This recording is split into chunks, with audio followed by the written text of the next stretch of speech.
Well, good evening, everybody. This is John Ellis. How you doing out there? We're working on getting better internet. I don't know that we're going to be able to do that, but right now that's the problem, is the internet connectivity over there is pretty bad. Got a signal. It keeps bouncing in and out, some buffering, but I'm going to cut over to it right now, all the opening speakers. But we have Scott's signal, and here we go. Thank you for joining us. It's Bernie Sanders Keith Ellison. They're in Montana here to help Rob Quist and other Democrats. Mauna, you have brought us here. We thank you for that. Give us humility. Give us strength. Be with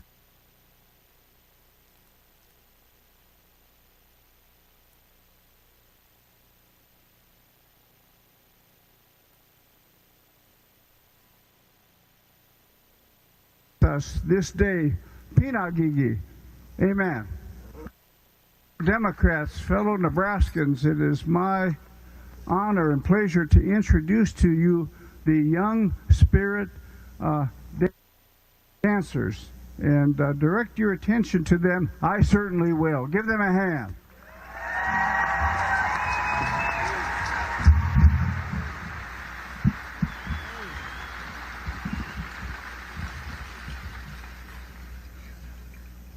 Good evening, Omaha. How you doing?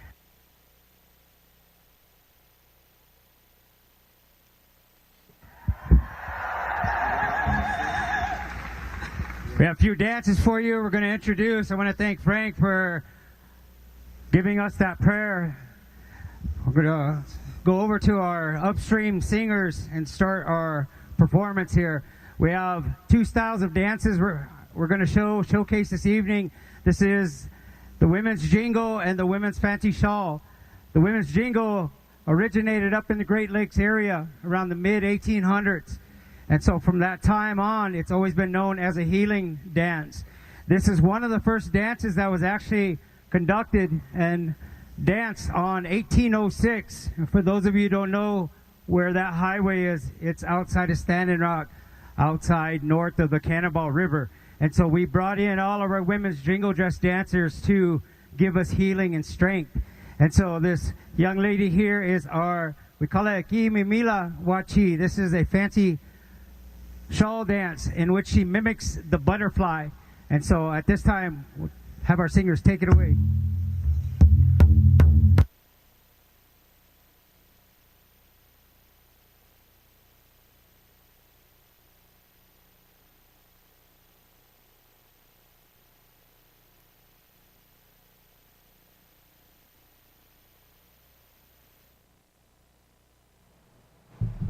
Just let everybody know that I am looking for an alternative stream of this. Scott's trying his best out there, but the signal isn't that good. If there's somebody who can find an alternative stream, I'd be happy to grab that and run it. Yeah, Metalhead. It's the only YouTube live stream so far. I'm looking for a Facebook feed or something, local news, Montana, but self-service out there is not that good. And they're relying on the same kind of gear, so unless they've got more bandwidth, more sticks to get it up, they're not. They're gonna have the same problem I have. So thank you for being here. We'll run the hashtag Fight Back and Our Revolution hashtag, and probably Come Together Fight Back, just to show what's going on Twitter. So if you have anything to say, go ahead and put it there. Thank you, Brom, Manic, Joanne, how are you guys, Lynn? What would I do without our family? And to all of you that'll come by and watch later, we do what we can. It's a stream coming from Scott Galindez with reader-supported news. Drove 3 hours to get out there from where he was, hitched a ride. So we want to thank Scott for all the effort he goes through, even when it's a shitty signal. Ah, there we go. You can hear it.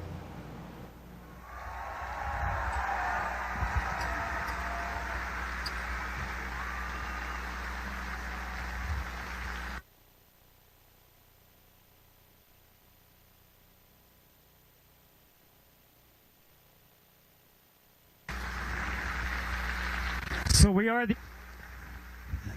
the next dance we have for you is, this dance originated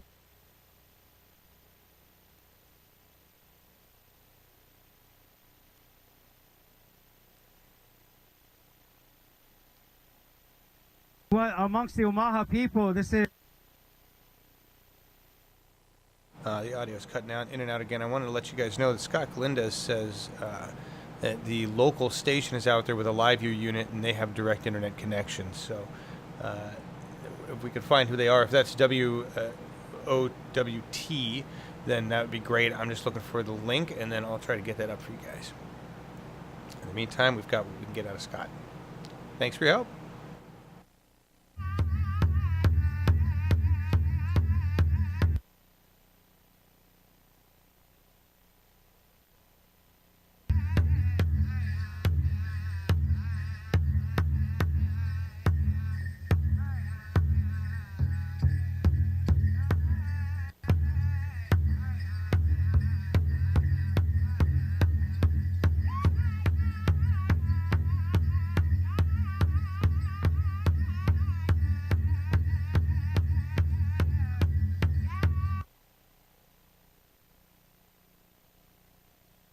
Tempur-Pedic, Sealy, and Stearns & Foster. 3 important names in sleep comfort you'll find at Nebraska Furniture Mart, but no longer at a major national chain. At Nebraska Furniture Mart, they're part of a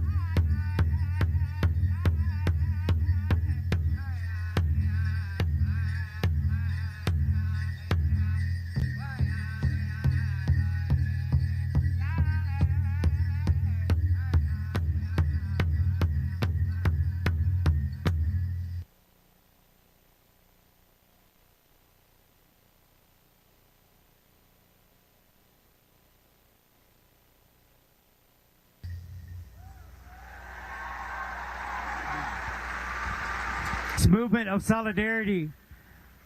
I was a teacher up at Standing Rock at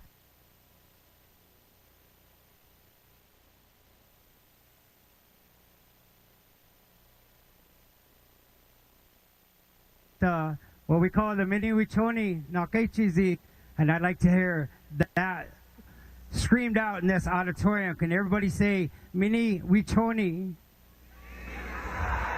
This is water is life. Say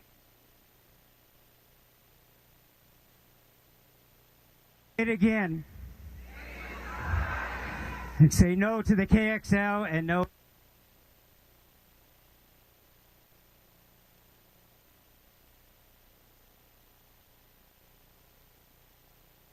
to DAPL. Thank you.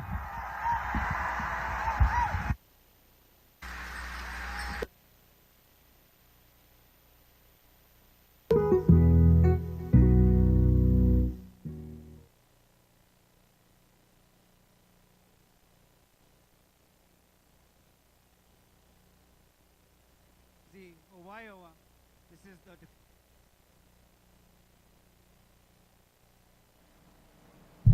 All right, everybody. I believe I have a live stream of it, a secondary stream from WOWT. Thank you, Lynn Vermont, for dropping this. I'm going to get this going right now.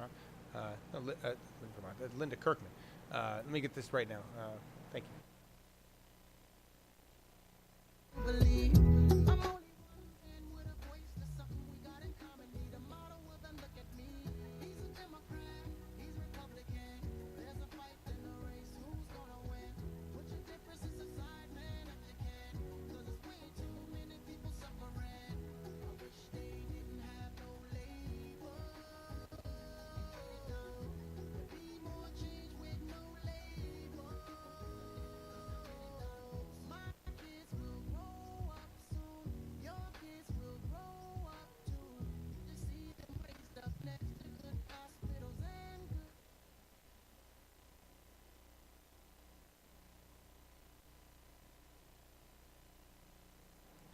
All right, just to let everybody know what's going on here, we've got Scott's stream that you're looking at right there. I've also got a live stream from WOWT, and I'm waiting for that to kick back in, see if it's in the same spot. They're basically showing a cover screen while you can see what they're doing. They're getting the stage set there, and I've got the audio turned off because you never know with the music these days. If they pick a copywritten song on YouTube that they play in the background, then it can shut this entire channel down. So I've got to be real careful with that stuff. Thank y'all for being here. Just so everybody knows, Bernie Sanders is supposed to be up around 7 p.m. Central Time. There's a lot of stuff going on in the hour beforehand, and we're about 13 minutes into that hour. So hang on with us. And happy 420, everybody. Happy 420. What did y'all do for your 420 day? You guys do anything? Brom, so that's what you're getting to? Good. Yeah. Hang on. This. We'll get it back. We'll get it back, guys. Thanks for being here, everybody. At least we get... It's interesting to watch Scott's thing. Alright, just got audience stuff going on. Well, Scott pointed out something. We're communicating in Slack, and he said just tell everybody that there's no guarantee that WOWT is going to broadcast the whole event. I mean, my guess is they want the Bernie sound bites, but you never know. There's apparently breaking news going on out there right now that's big, so who knows what story it'll carry. Let's see what you guys have to say. Guys, nothing special, Barbara? Dewey says I do not have access, so I had a Guinness and fish and chips. That's where are you, Dewey? That you had a Guinness and fish and chips? Was it decent? Where are you at? Did you get that? You're welcome, Barbara. Thank you guys for being here. Yes, happy weed day, Dina. Is it Dina or Deanna? Tell me, am I dumb? My friend Dina? It's probably Dina. Yes, 420 today. Jim Lockett. Lots more in 5 minutes. Yes. All right, Scott's buffering here. Badly.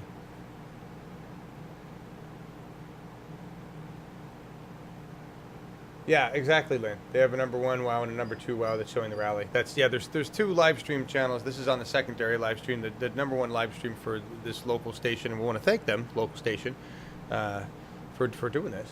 It was local stations when we were doing the Bernie rallies that we started relying on, and oddly enough, Fox News, and even more odd, Fox News Phoenix, Fox 10 Phoenix actually did more Bernie coverage during the primaries than I think any other individual local news channel. It was like, and they weren't dumb. Actually, there was one dude, Dodge Ram, somebody's Dodge Ram Ford that sponsored their lower third, right? And that guy's name was Phil Diamond. Dodge Ram Ford sponsored every Bernie rally on Fox 10 Phoenix. So I thought that was kind of cool. I mean, why not? Not smart, right? All right. Just make sure this thing is in a different place. No, still setting up stuff. There's the music. Hey, Ski Vermont. How you doing? Ellis? Scott's doing good. Scott's transitioned back to the other type of dialysis where he goes 3 days a week, which kind of has him pinned down for stuff, but he's writing articles. He's doing good. And got dogs barking out in the backyard. Don't know what's going on there. It's a natural tendency to want to go find out why your dog's barking, but I'm live with you right now on the camera, so I can't really do that, can I? Until we get this thing going, right? Well, now I don't know which way it is. I gotta find Dina. Thank you. There it is. I found Dina. I had a friend back in the '90s named Dina. So glad to. I normally don't pronounce people's names right. We just got really lucky there, Dina. We did. Normally I mutilate everybody's name, first and last. No rhyme or reason to that. So I'm glad we got it right. That's special. Hey, Firestar 101. How you doing? Stock post, Paula. Sound is bad on mine. Or what sound on mine? Is my sound bad? You guys, if you're hearing a bunch of fuzz and noise, it's because the grow room's behind me and I did not turn off any of the stuff. I really did not expect to be on camera.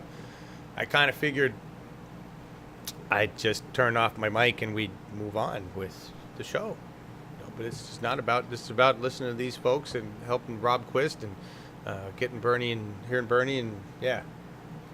Yes, I have a dog, Barbara. I have a little doggy, Milo. He's 10. He's a Shih Tzu. and he's my little boy. And then we've got a big dog.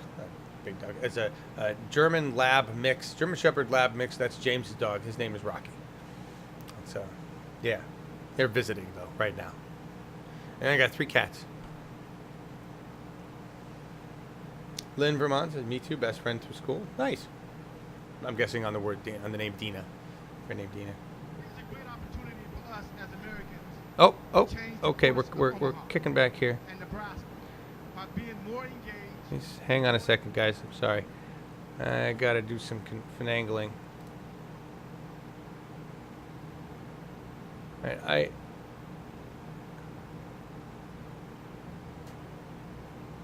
I'm pretty sure this is the same one, so let me just bring this down here. Just an ordinary.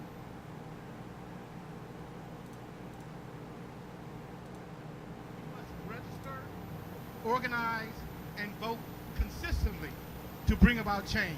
There we go. Real power is political power. Whether as progressive, conservatives, or liberals, we must remember we are all still Democrats.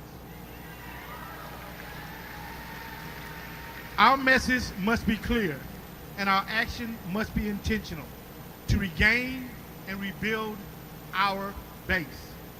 Lastly, the future belongs to those who prepare for it today. Let's get prepared.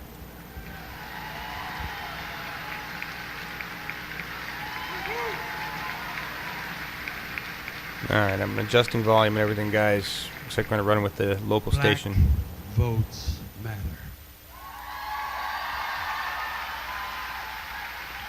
Let me tell you something. Somebody in this audience, somebody maybe sitting next to you, was sitting down and did not fight or did not vote in 2012. Somebody in this audience. And in 2012, we got Pete Ricketts. Somebody in this audience didn't vote in 2012, and we got Deb Fisher. Somebody in this audience in 2014 did not vote, and we got Don Bacon and Eggs. Somebody in this audience did not vote in 2016, and you got Donald Tweet Trump.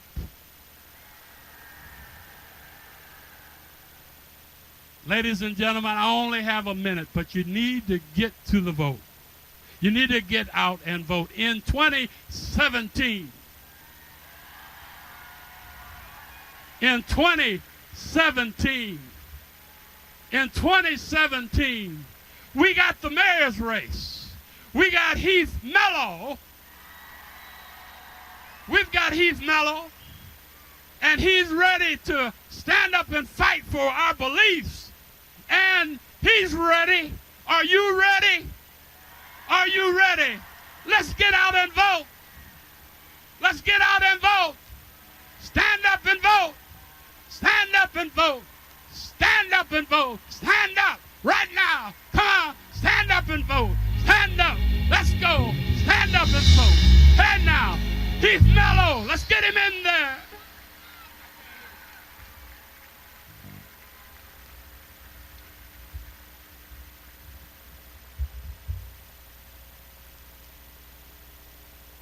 You might read.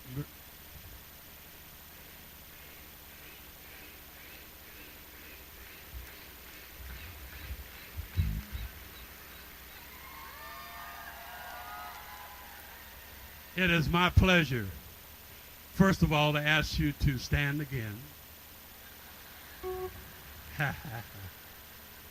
Second of all, let me tell you, we love you. It's a great crowd.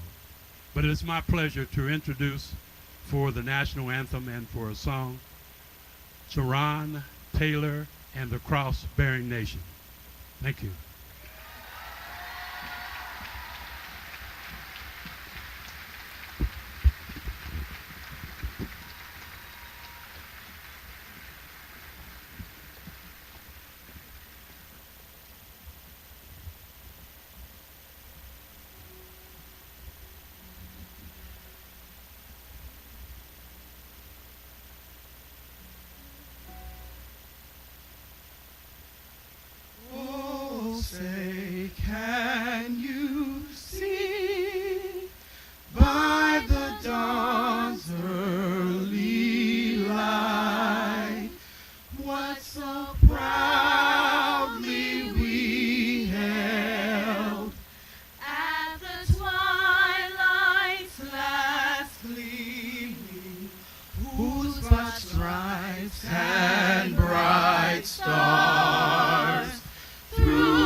was exciting. I guess that's what it takes to rally the people in where are we? Montana, Nebraska. Did I get it wrong? I said Nebraska. My bad. These guys, these guys are out there for Rob, right? Rob Quist. Baxter Center in Omaha. So I did get it wrong. Jeez, I'm an idiot. I'm so sorry. Look, I'm just here to bring the stream, not. I never claimed to be actual entertainment of any kind. Glad you guys are here, though. We're just waiting for that to kick back. Scott says he apologizes. He's having a good time anyway. He wants to be there, and hopefully he'll get some interviews. You know how Scott is. He's always good at running down on the floor and getting interviews from people. So you never know. You got to interview Bernie. He's got all the credentials. Lynn, is that why you keep screaming Nebraska? I'm sorry, guys. Look, I can only know so much. I can't keep all these places straight, wherever it is. Nebraska, Montana, to me, I know they're completely different, like geographical locations, very similar in my mind in terms of where they sit governmentally. Although Nebraska, get this wrong, Nebraska's got Jane Kleb, right? Jane Kleb? I mean, we've got some stuff going on there. All right, I'll say hi to Scott. Firestar. He says hi back. Yeah, it's just 420. Heath Mello for mayor. Yeah, this is the Heath Mello thing, right? Is that, I can't keep these things straight. It's on the card. Why don't we look at the card together? Let's do that. We made a card on purpose. It just says Bernie Sanders and Keith Ellison. Look at that card. Thank you to Ashley Terry with Uphill Media, Uphill Media. Yes, it is 420 day, big time. You just like the state, Lynn. You scream Nebraska quite. What? Just you're in the middle of a shower, Nebraska. Ooh. Ah, that felt good. Yeah. All I really want to do is hear Bernie. But thank you to Ashley Terry for making that beautiful card, and let's hope that what we're doing here, this tour through the red states, let's. I think I've even said we were in Kentucky too. I got all over the place with this shit today. Yes, thank you, weed. That's right. I went to my weed store between the morning show and now. Actually, your supervisor laughed. Rob, great. Can he hear this shit? My God. Hi, everybody who might be playing this out loud and not on headphones, because that would be new. I just assume everybody listens to this via headphones. I'll do my best to keep it clean. I keep forgetting this is a rally and not a show. Still waiting for them to come back here. Just hanging out. Want to thank WOWT, Channel 6, NBC, for bringing this stream to us, and for Scott going down there and doing all the work that he does. Any awoken and token for the revolution? Anyone awoken and token for the revolution? Always, Brad, always. Lynn, this is so funny. Hey, it is what it is. I have my good cookies. Who sent me? I can't remember who sent me the cookies. This yummy. I think it's Joanna. Sent me these cookies. I have. I got a new strain. I went to the store. They were having good specials, so I got. What is that? Sunset Sherbet. Sunset Sherbet. That's what that is. Sounds like a really nice strain. James picked it out.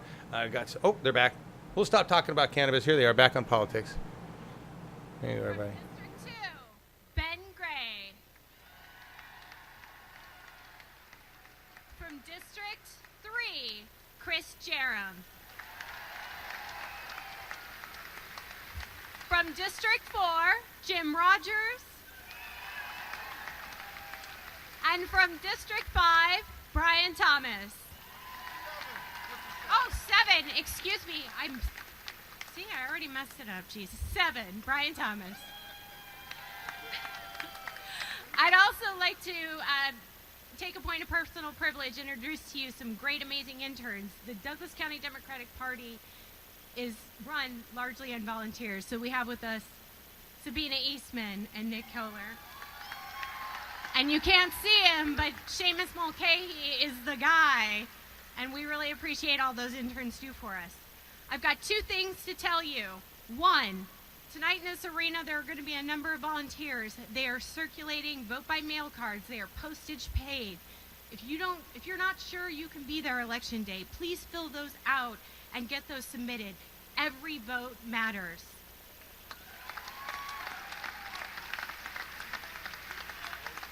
We are also going to be submitting, there are also available for you tonight slate cards.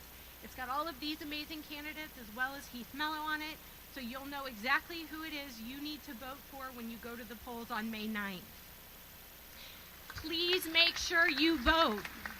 We have 16,000 more Democrats in the city of Omaha than Republicans. There's no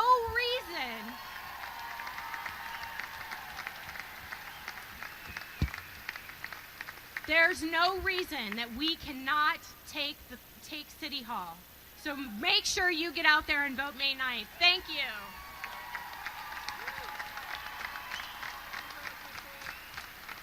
Thank you, Crystal. My name is Jane Egan. I am the chair of the Lancaster County Democrats. Our fair city, the capital of the state, Lincoln, we have 3 at-large city council seats that are open. We have one candidate that was able to come. The others are out working hard to get elected. Maggie May Squires is running for Lincoln City Council.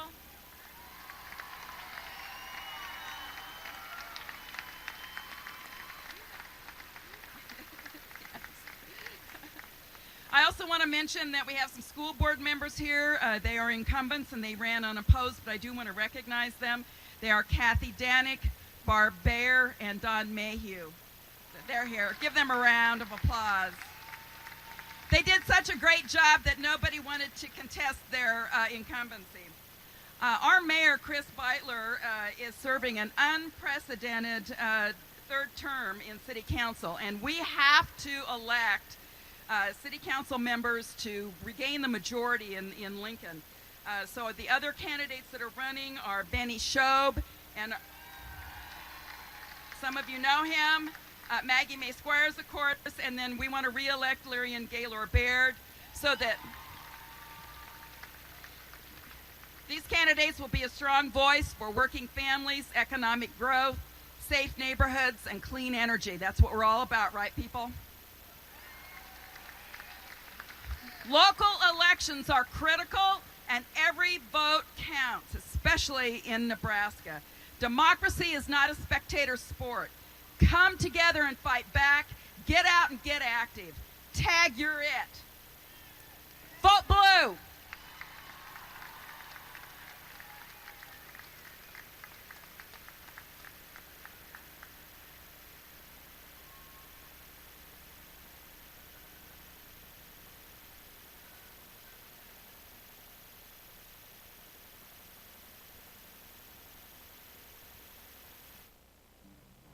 All right, another break. Taking the stage, Dr. Huh? Sophia No.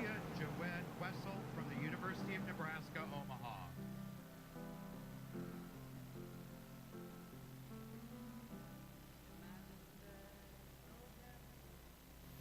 How many Planned Parenthood opponents do you think were born into healthy, supportive, safe homes thanks to family planning services offered to their mothers? Considering Planned Parenthood offers high-quality, non-judgmental, affordable family planning and healthcare services to well over 2 million people every year, I'm guessing quite a few.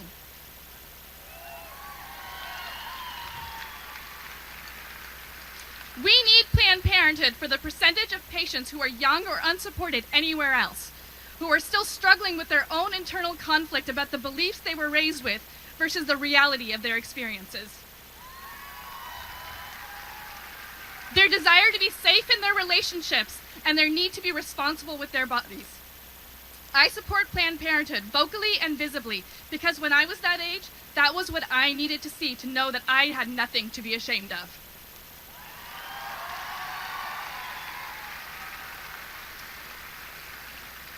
What I say to right-wing extremists who use political grandstanding in an attempt to eliminate access to abortion and reproductive health care is that reproductive rights are not going to be sacrificed for their outrageous ideology.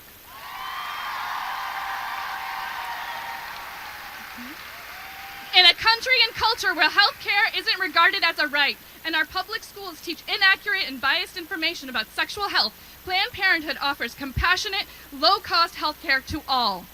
When the daughters of right-wing extremist activists against Planned Parenthood need cervical cancer screenings, they will always find it at Planned Parenthood.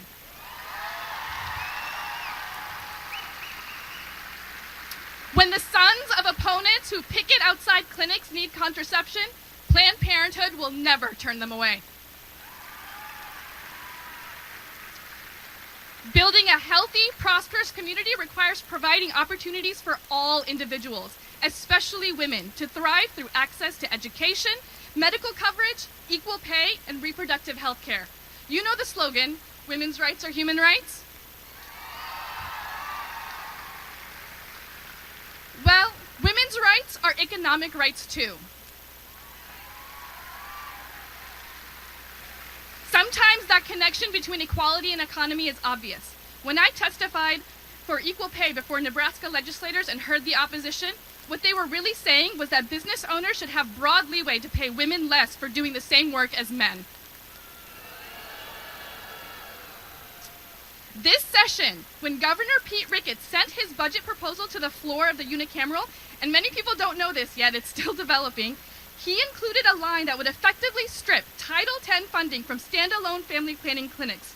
What he's really saying is that he would rather interfere with women's legal right to reproductive health care, making them take time off work and incur considerable travel and time expenses, than keep them safe as patients and let the expert staff at these vital organizations do their job. This budget, if passed, will cause many clinics to close. It will cut Nebraska's family planning services in half, leaving some cities without a clinic and citizens who have to travel over 300 miles to get basic care. It will leave over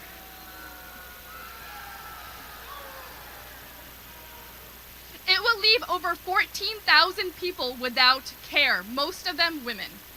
Yes, sometimes it's obvious that women's rights are economic rights, but sometimes it needs to be spelled out. So here it is. Limiting women's access to equal treatment, including health care, bodily autonomy, equal pay, and family leave is not just a social issue.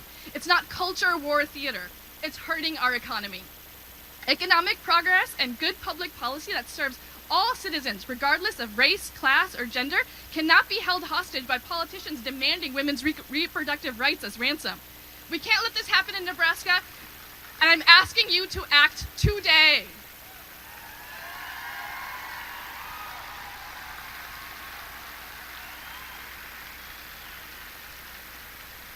To the politicians in the arena tonight, you need to be much better about supporting Planned Parenthood in your policies and in your campaigns. And for the rest of us, leave here today ready to call your senators, demanding they represent you and oppose the governor's budget. Today, while you're sitting and waiting, get on your phone, look up your senator's phone number, and save it to your favorites. You're going to use that number a lot, and you're going to hold them accountable. The country is watching Nebraska's legislative fights and this mayoral race. So let's set the stage and be the change. And show up. Vote. Okay? Rally behind Heath Mello and unite to support him. The candidate who supports Planned Parenthood.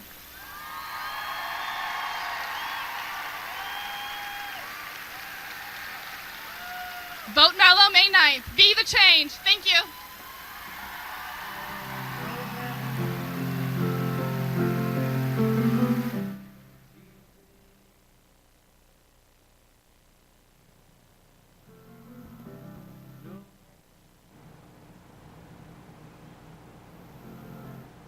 Yeah, I'd really like to play that song, but you can't play that song. No. I can't imagine playing that song because of YouTube copyright law, which doesn't let me play that song. I could imagine a YouTube where I don't have to worry about that shit. That's what I could imagine. Wouldn't that be nice? Imagine a world where I don't have to worry about whether I can actually play a song on YouTube or not, because some big-ass greedy corporation wants to make 5 cents. No, they're just going to run it anyway.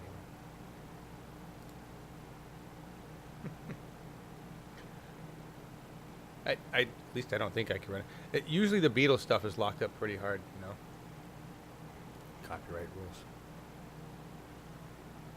So that last young lady was pretty badass. What do you guys think? I'm really, having been doing this for a couple years now, and I don't mean that like, wow, look, I've been doing this for a long time. Just, you know, a couple years in terms of broadcasting independent media. In terms of in politics, this is exciting. What we see happening here, this is awesome. It's awesome. It's exciting. It's wonderful. She was cool. She was cool, man.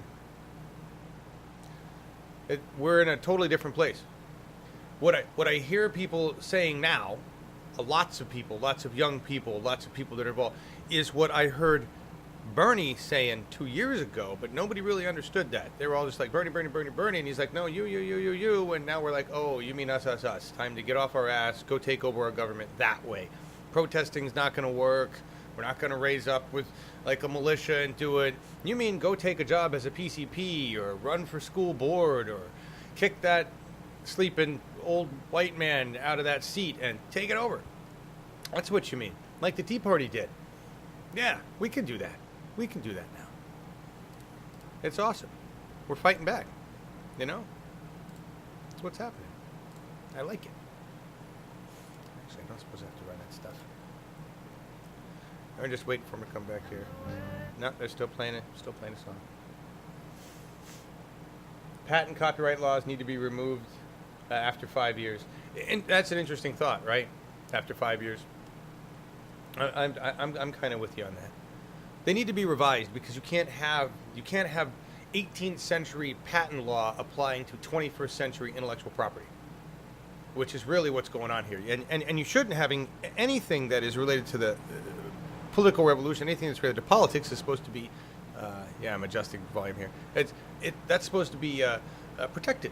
Oh, here come people. Shut up now.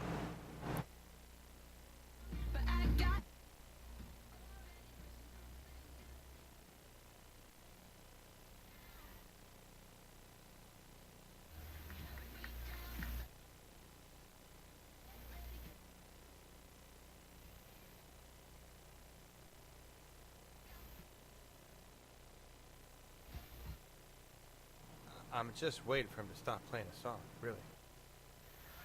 Woo! Sorry to keep you waiting a bit. Trying to figure out the microphones. Well, I'm honored to be here tonight. My name is Lucia Pedrosa, and I'm the chair of the Nebraska Latina PAC.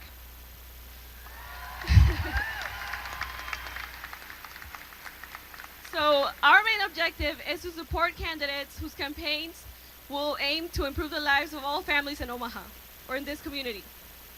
In the legislature, Senator Heath Mello represented South Omaha, and he also fought to make Nebraska a more welcoming state.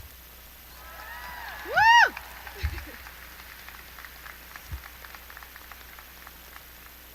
South Omaha is the home to many Latino families, but Heath Mello doesn't come here only on election time.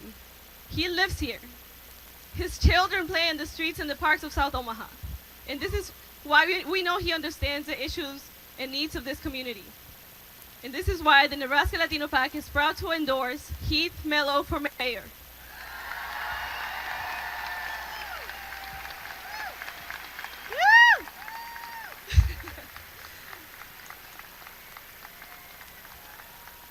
But let me ask you some questions. Do we care about the future of the city? Yes! What does that future look like? Are we going to have better streets? Yes. Are we going to get engaged? Yes. Are we going to be more inclusive? Yes. Are we going to vote? Yes. Yes! Okay. You know, if you feel defeated after November 9th because your candidate didn't win, we have a chance to change the narrative on May 9th by voting for Heath Mello and making him the next mayor of Omaha.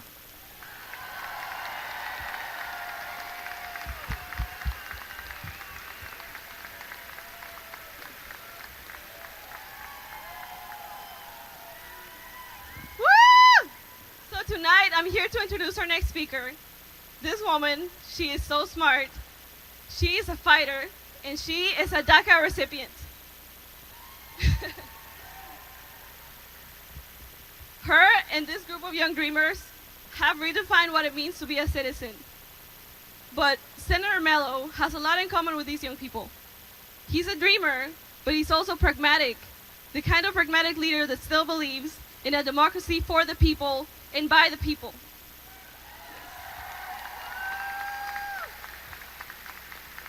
So, I introduce you to Fatima Flores Lagunas.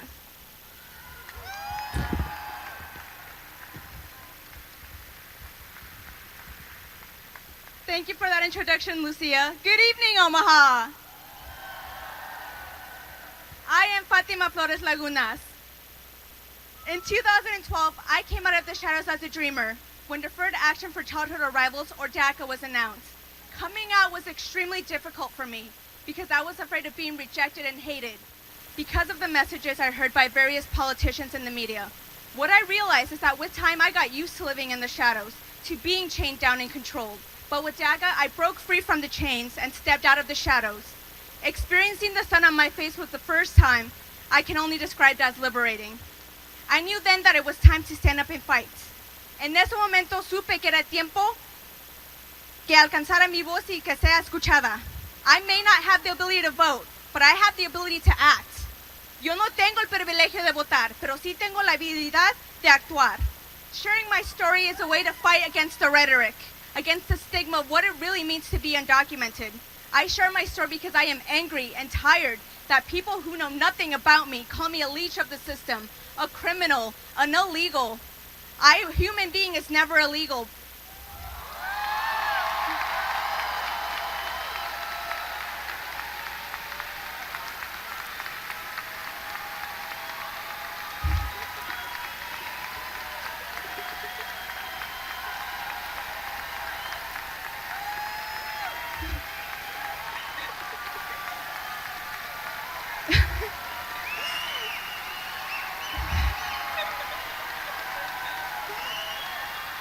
Journey. Thank you. Thank you. Thank you.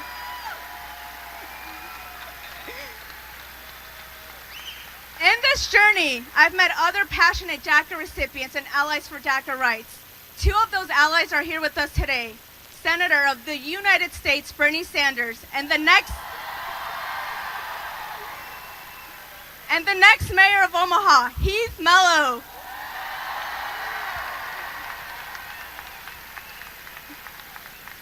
For years, Senator Sanders has supported the DREAM Act in Congress. During his presidential campaign, Senator Sanders worked with DACA recipients to form a comprehensive immigration plan that would put us on a pathway to citizenship. Senator Mello has been a leading ally for DACA recipients in Nebraska. In 2015, he co-sponsored a bill when DACA recipients and allies came together to fight for driver's licenses in Nebraska. With the support of state senators, the bill passed after overriding the governor's veto.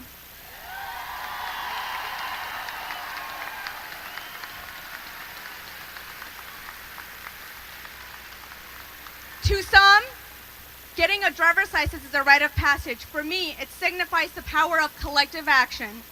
While obtaining a driver's license was a huge victory, the fight had just begun. For many of us, Nebraska is the only home we have ever known. We want to get back to our communities and fulfill our dreams of being teachers, lawyers, and engineers. In 2016, we went back to the legislature to fight again to become licensed professionals. We knew that this bill would not be easy to pass because we were in a political environment that was tense and very divided.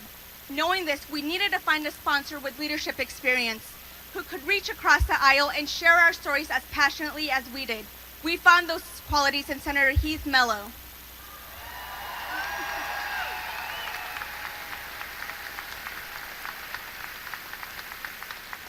In what can only be described as historic, we overrode the governor's veto again. Exactly 1 year from today. I am confident that we will continue to work collectively with Senator Mello when he becomes mayor, as we did when he was in the legislature. Senator Mello will be the mayor that engages the communities year-round, not just once every 4 years.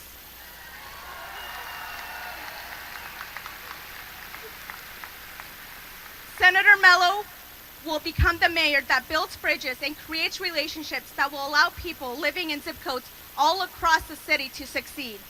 So I ask, are you ready to fight the status quo? Now is the time to bring the change that our city desperately needs.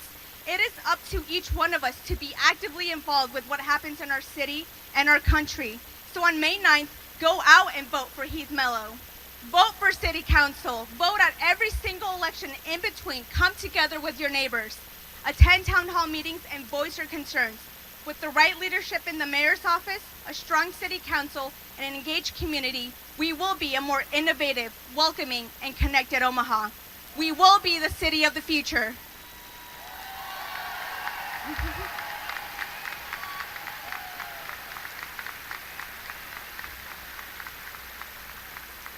This future will be one where young boys and girls will no longer have to hide in the shadows.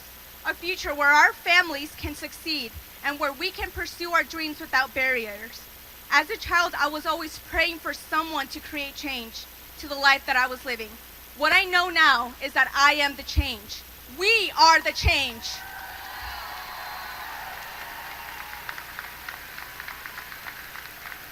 Cuando yo era una niña, siempre rezaba para que alguien creara un cambio. Lo que yo sé ahora es que yo soy el cambio. Nosotros somos el cambio. On May 9th, vote for Heath Mello. Vota por Heath Mello. Thank you.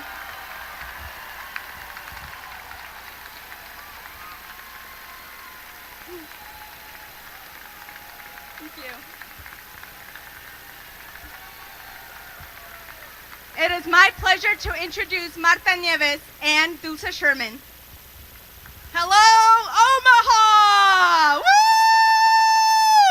Are we going to get out and vote on May 9th? Yes! Yes, yes! We are Dulce and Marta, and we represent you Latinos in the community as well as representing Heath Mello from the Latino Caucus. Thank you. It's a real pleasure, es un placer introducir a la música de México. Vamos a escuchar a Mariachi Rey Azteca. Welcome them.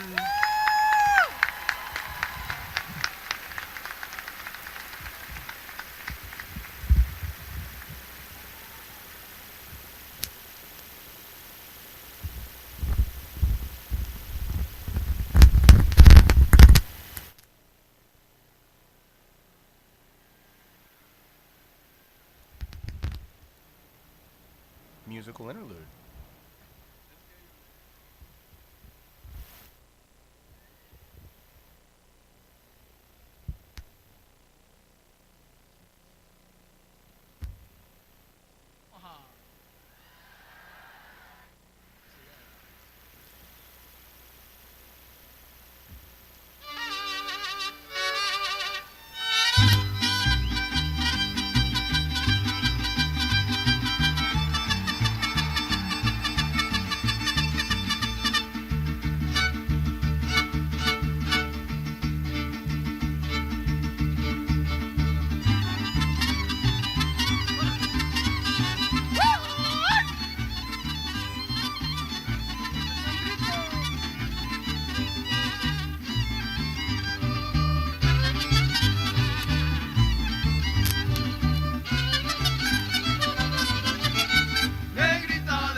traes a mi negra que la quiero ver aquí, con su rebozo de seda, qué letra que te pide. Cuando me traes a mi negra que la quiero ver aquí, con su rebozo de seda, qué letra que te pide.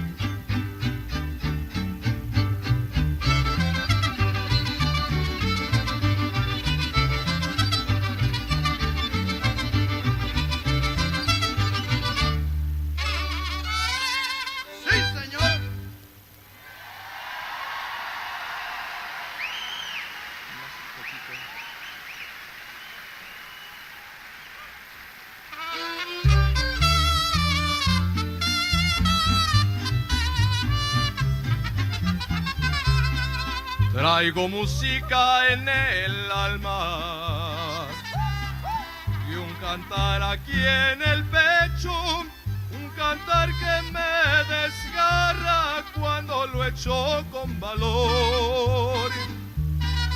Lo aprendí por esos campos con tajadas de barbecho, con heridas de machete y vibrar de un guitarrón. Lo aprendí por el palenque, apostando un gallo fino, y me siento suficiente para cantarlo por aquí. Al orgullo de Jalisco lo nombraron mi padrino, y no tiene más ahijados porque ya me tiene a mí.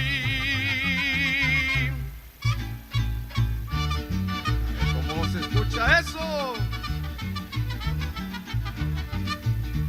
Sangre brava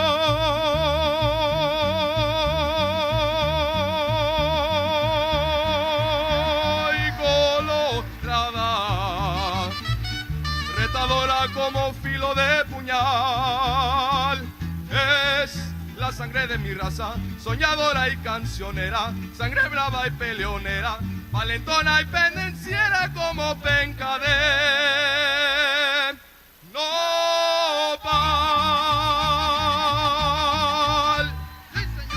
Thank you.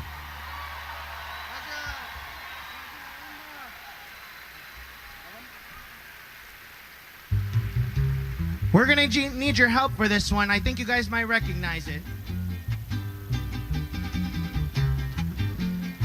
Para bailar la bamba, para bailar la bamba se necesita una poca de gracia, una poca de gracia pa' mi pati. Ay arriba, ay arriba, ay arriba, ay arriba, por ti seré, por ti seré, por ti seré. Yo no soy marinero, yo no soy marinero, soy capitán, soy capitán, soy capitán. Everyone, come on. Bam, bam, bam, bam.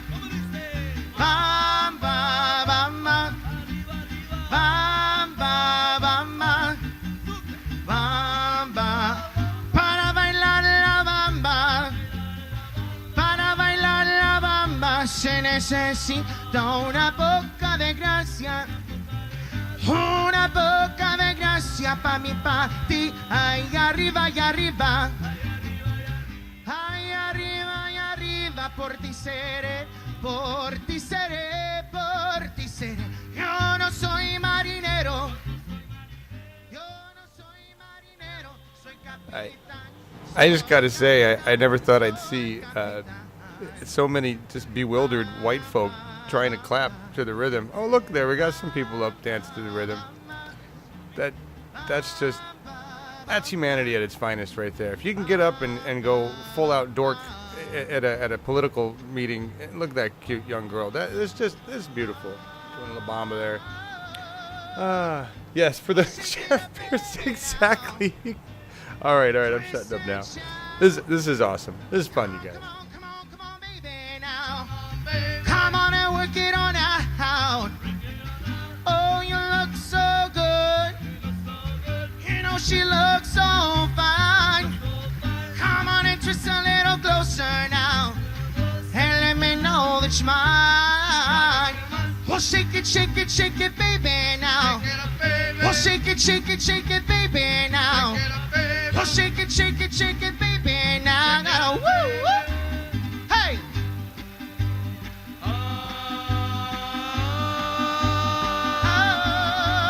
Bam, bam, bam, bam. Bam, bam, bam, bam. Bam, bam, bam, bam. Bam, bam, bam, bam. Bam, bam.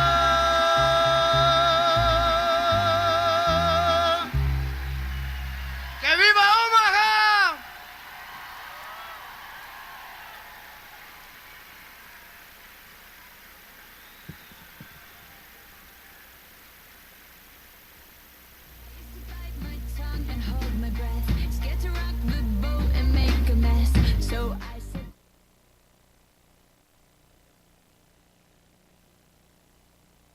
Oh, they went back to music. I don't know that I can play.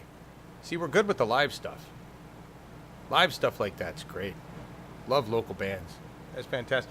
I noticed you guys are talking about what's going on with the, who'd you mention, why are they playing Spanish music in Nebraska? And that's a great question, but I mean, I think that the answer is something that the GOP has had to face, or is facing right now, right? A lot of their territory really is becoming brown. I know they don't want that, but a lot of their areas, Nebraska, Montana, Texas got a big problem with the fact that the bulk of the people in Texas now brown, Latino, Spanish, whatever you want to call them. And so they have to appeal to that voter, and so does the Democrats. Right? So it's probably bewildering to a lot of white folk, but they're really not the bulk of the voting populace, or they're not going to be very soon, right? So that's changing. There you go, 53,000 Hispanics, Latinos population in Omaha, right? Yeah, exactly, Rob. With Latin voters. Oh, they're back. They're back. I represent the Fighting 46 legislative district. Well, hello, Omaha. My name is Senator Anna Wishart, and I represent the Southwest District 27 in Lincoln. And I can't tell you how excited I'm here tonight to help introduce Heath Mello, a progressive that encouraged me and taught me everything he knows to run for office and to cultivate other young progressives throughout the state. And that's why Anna and I are here to talk to you tonight. After the results in November, we knew that the only action that was acceptable was taking action. Taking action at doors, taking action on the phones, and running for office, and cultivating the next generation of progressives to do that. So we have a fun fact that we should all be really proud of. Nebraska has the highest percentage of millennials serving in the legislature than any other state in the country. So raise your hand if you are a millennial and you are considering running for office. Now, raise your hand if you are a millennial. Just raise your hand if you're a millennial. Okay, why are not all of you considering running for office? So, we are holding trainings all year to help you do just that. In our first training alone, we had hundreds of volunteers make over 7,000 calls to support local candidates, including Heath Mello. The next training is April 29th, and we will knock thousands of doors. To sign up, go on Facebook and type in Nebraska Blue Bench Project and take action. And also, don't forget to vote for Heath Mello. Thank you.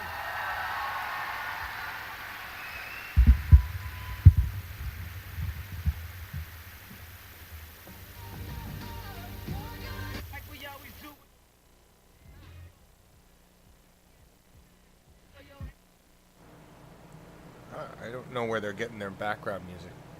It's like they just dial up a station.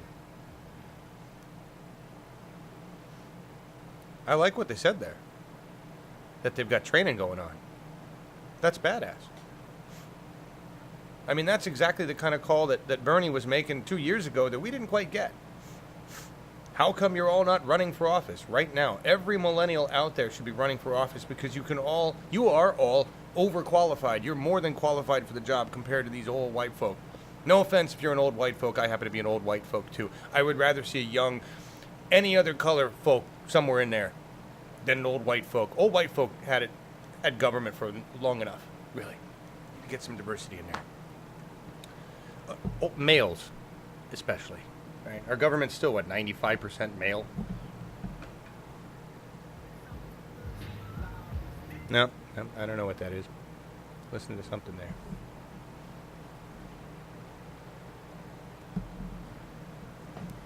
So I was seeing you guys have a conversation. Thank you. Who was it that said, commented on the pot plants? Thank you very much.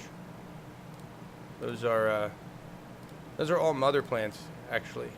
I'm kind of curating, I guess you could say. That's what I'm doing right now. Just waiting for him to come back. No. And you'll hear me turn up the audio just to hear what the hell's going on. I can't run the music in the background or else he'll shut it down. Oh, there we go. No, I got to turn off the music. Good to be here with you all tonight, to be here outside of these walls. There we go. We know that we're all here together. We're safe. We've got each other's backs. Oh, they're doing a song. And that's what's so exciting about this and about what's happening in our community. I have a song I want your help with. Can you guys help me? It's a song called Generals, and it's a song about fighting the good fight. I'm going to ask you some questions in the middle, and if you could give me some answers, that would be great. I'm going to say, hey, all my sisters. And I want all you beautiful women, or anybody who identifies as a woman in the audience, to say, yeah. I'm going to say what you want. And you're going to say love. And then I'm going to say, hey, all my brothers. And all you handsome men in the audience, or anyone who identifies as a man, you're going to say, yeah. I'm going to say what you got. And you're going to say, love. And then I'm going to ask everybody, do you want to fix it? Do you want to fix it? I'm going to ask, do you want to rough it up? I normally say a different word, but tonight I thought I'd keep it PG. And I'm going to say, do you want to rough it up? And you can say whatever you want then. But please, if you want to stand up, clap, sing along. Here we go.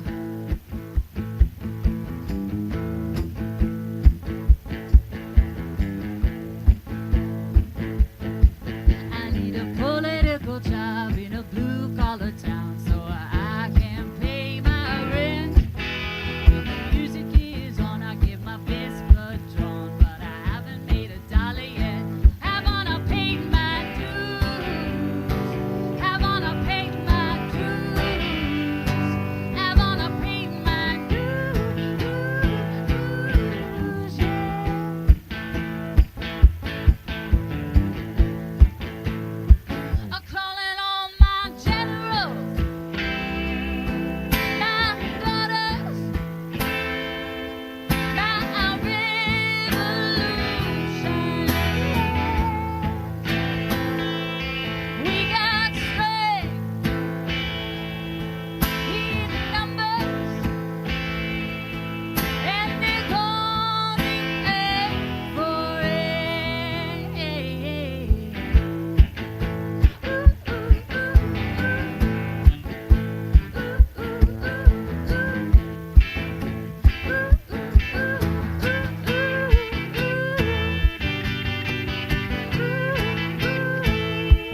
get your breath. Don't stop, beat your marching drum, beat your marching drum, beat your marching drum. We're gonna make 'em run, we're gonna make 'em run, we're gonna get 'em on the run. So get your war paint out, get your war paint, let 'em roll it out. Ooh, ooh, ooh, ooh.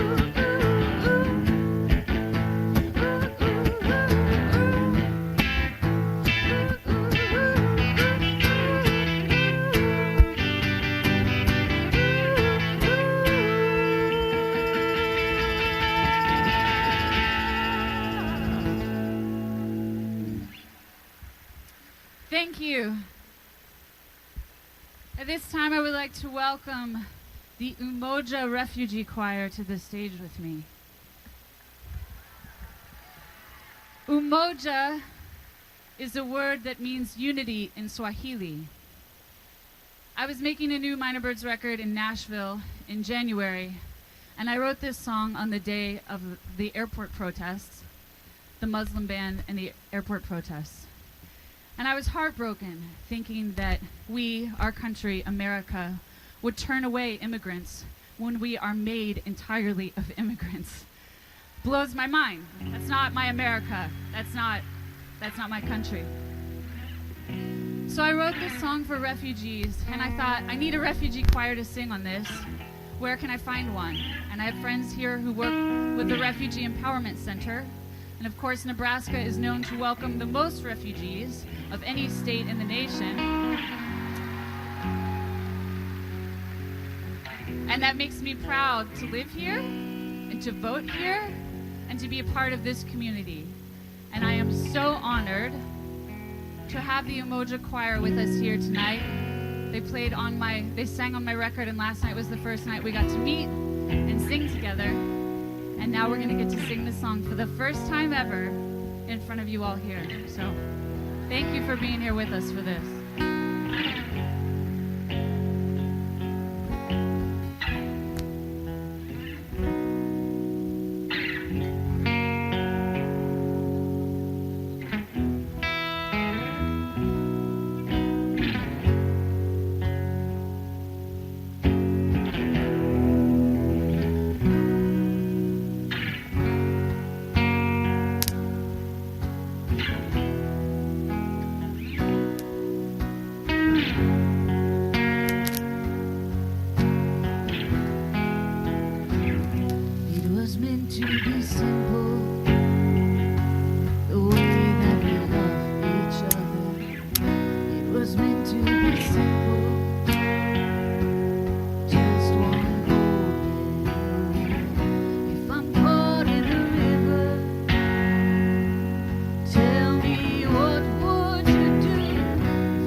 I'm singing your hymns,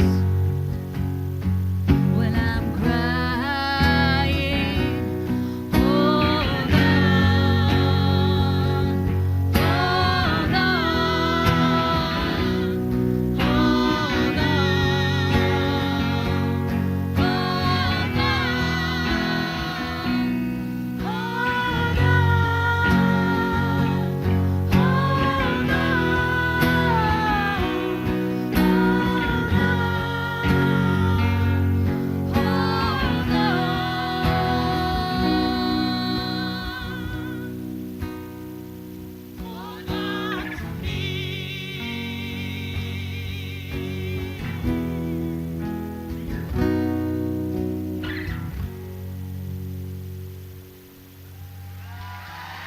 Thank you, the Umoja Choir, ladies and gentlemen.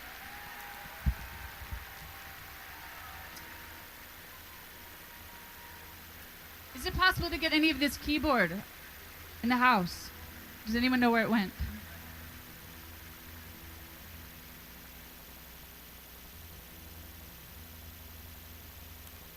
This is a party song. It's about coming together right here, right now, about being right here, right now.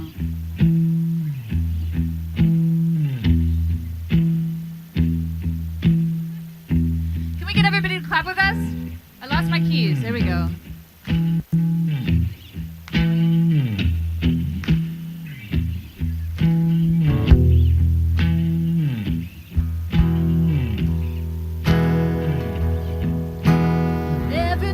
Everybody all together.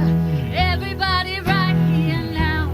There isn't any place in the world I'd rather be right now. Everybody stand together. Everybody stand your ground. 'Cause I can finally breathe when we're shoulder to shoulder. Stand up loud.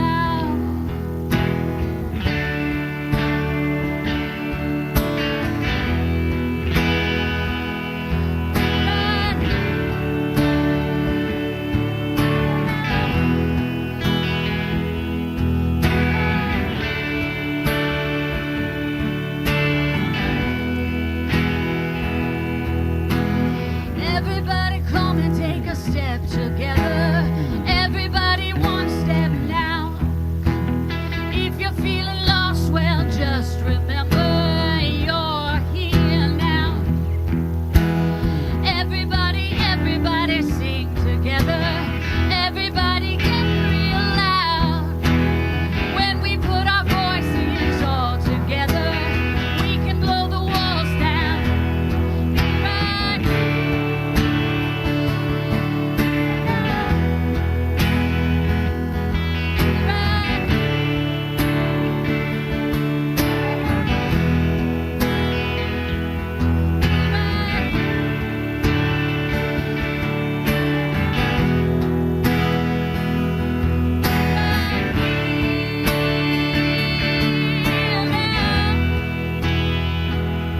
Be right here now. One more time, all together. Be right here now. Thank you so much. We have one last song for you. You might know this one.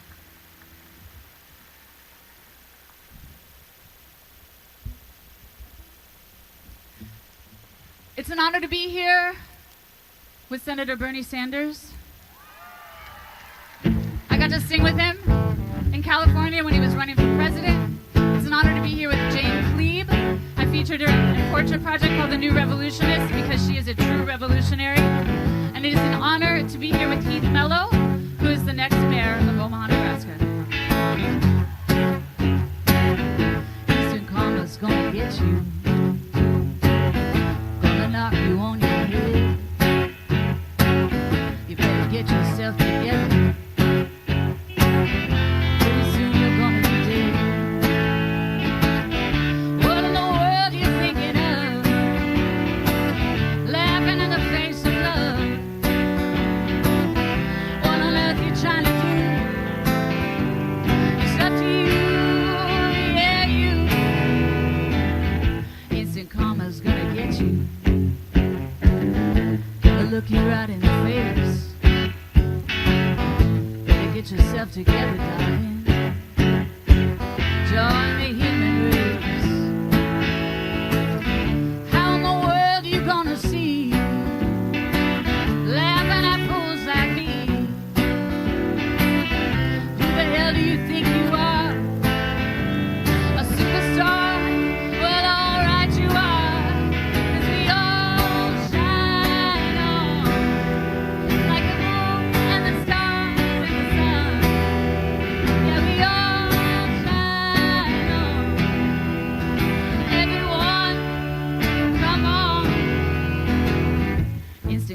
who's gonna get you, gonna knock you on your feet. Better recognize your brothers, everyone you meet. Why in the world are we here? Surely not to live in pain and fear. Why the hell are you there when you're everywhere? Come and get your share, 'cause we all shine on like the moon and the stars and the sun. Yeah, we all shine on and on, on and on, on and on. Yeah, we all shine on like the moon and the stars and the sun. Yeah, we all shine on and on, on and on, on and on. Yeah, we all shine on like the moon and the stars and the sun. Yeah, we all shine on.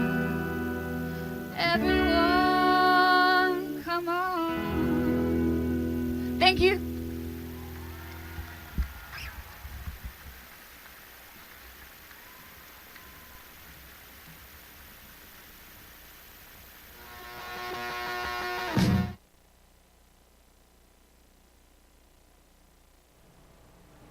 Well, that was fun. I had no idea they were going to do so much song. You know? It's kind of like the old rallies. And I expected Bernie to be up sooner than this, guys, so I apologize. Last time I caught one of these was a couple days ago with Perez, and I got lucky because I caught Tom. No, they're back. There we go.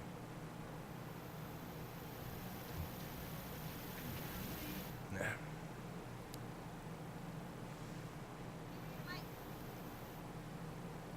Hello. Hi, guys.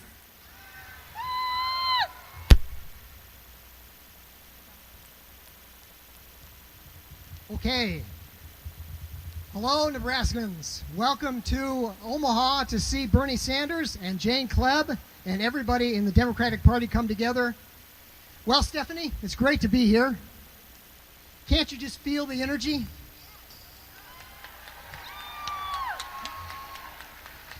And speaking of energy, that is what we've got going on now in Nebraska. Tremendous grassroots energy and organization. And I think you will all agree that all of what's going on now started with Bernie's run for president.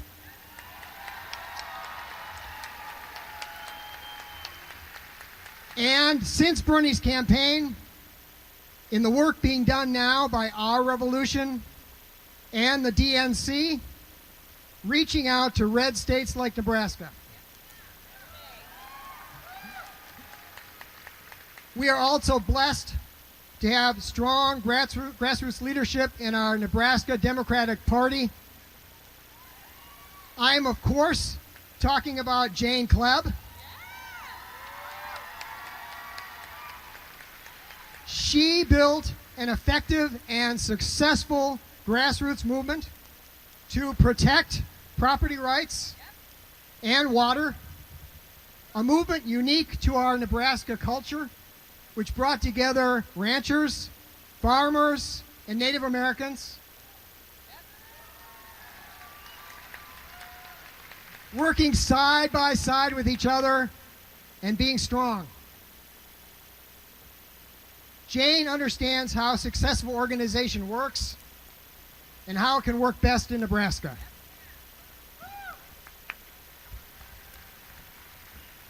Thanks, Tom. Welcome, everyone. I'm sure you're all getting very excited to see the future mayor of Omaha, Keith Mello, Keith Ellison, and Senator Bernie Sanders. I'm so happy and honored to be here tonight with so many like-minded Nebraskans, and I'm sure we have a few folks from Iowa in the house too. I wanted to take a moment and specifically thank the grassroots organizations who work hard every day to shape Nebraska's future. Your work is imperative in holding our representatives accountable and in keeping important issues at the forefront. Progress is only possible if we all work together.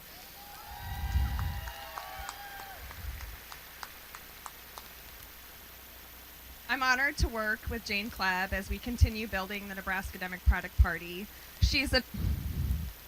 I like working with Jane. Jane is an amazing activist, an advocate, and most importantly, she's a fantastic mother. Jane deeply believes in grassroots organizations and volunteers like those are part of Indivisible and Our Revolution. She believes in rural families and farmers and ranchers and diversity and young people all standing together to transform the political landscape of our state. Please help me in a minute. I'll finish my introduction. I do want to say I have one call to action for each and every one of you. We have a scary bill in our legislature right now, LB 461, where they want to give huge tax breaks to the very rich and nothing to us average working Americans. I ask each and every one of you to call your senator, write them. I want you to ask 5 of your friends because we need to stand up and we need to say we are not going to sit back and watch you give more money to those who have it and take more from those who don't, because we all know that that doesn't work.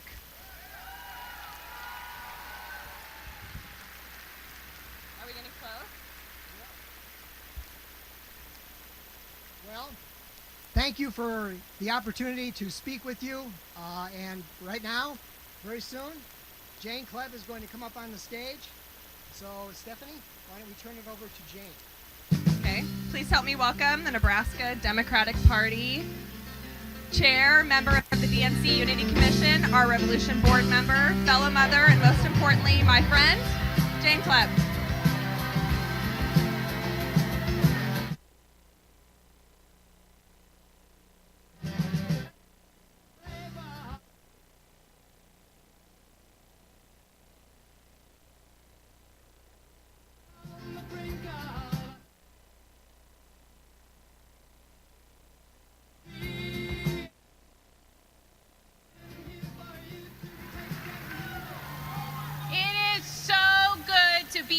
Today with you guys.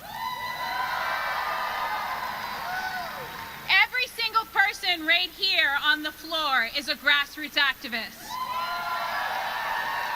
They are not $10,000 donors. They are not representatives of big insurance companies.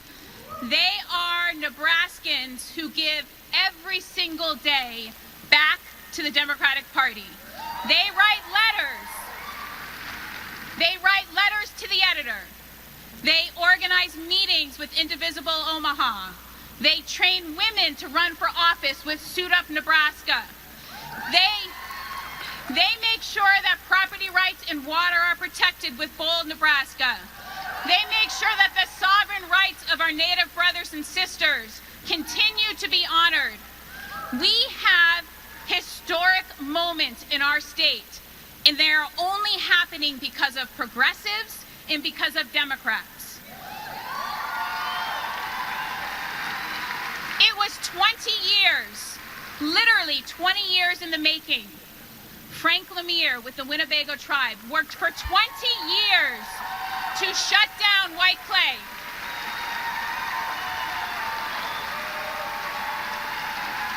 White clay was not shut down because of Governor Ricketts. White clay was not shut down because of our Attorney General. White clay was not shut down because of the Republican-led unicameral. It was shut down because of a grassroots Democratic leader.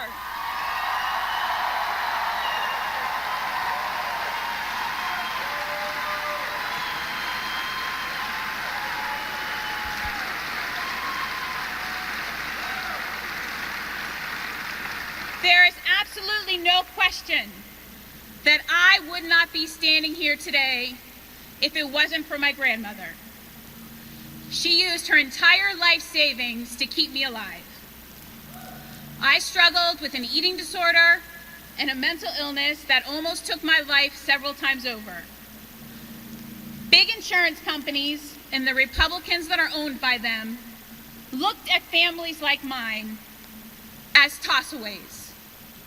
They essentially said their bottom line is more important than my life. And so when I was in treatment for eating disorder, I watched women and teenagers leaving long before they were treated. It took my grandmother's life savings to keep me alive in order to be standing in front of you today. And I will tell you, the only reason that millions of Americans, and including hundreds of thousands of Nebraskans, currently have health insurance is because of Democrats.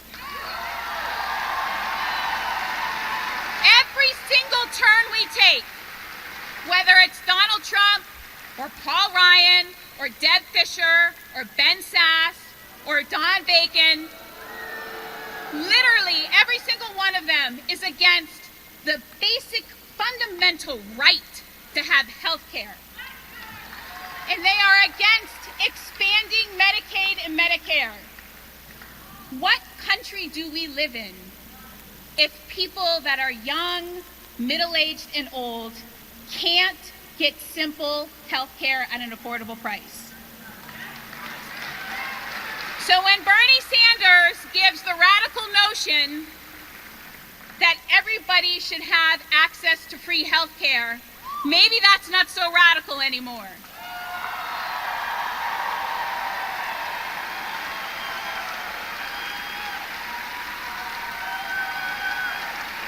Here's my challenge to us Democrats. Over the past couple of months, because we have a lying liar in chief and Donald Trump, we've been talking about the things that we need to fight back on, right? That we need to fight back on Republicans rolling back Obamacare, right? That we need to fight back on them privatizing our public education school system. That we need to fight back from them taking basic bargaining rights of unions away from working families. We fight back on those things. But now as progressive Democrats, we have to start saying what we're fighting for. And I'm here tonight to tell you, not only is Bernie Sanders and Keith Ellison and Heath Mello going to come on stage and tell you what Democrats are fighting for, let me tell you a little bit about what the Nebraska Democratic Party is fighting for. We are fighting for expanded public education. There is no reason that our little kids don't have pre-K and that our high school kids aren't going off to free community college. We are fighting for expanded clean energy. Omaha is now at 30% clean energy, and it is time that we are at 100% clean energy. Any naysayer that says we can't is absolutely lying. We are about creating a hard hat revolution. A hard hat revolution for solar, a hard hat revolution for wind, and this is a message right to Gene Stothert, a hard hat revolution for our streets in Omaha, which are in disgusting shape and have abused the public money.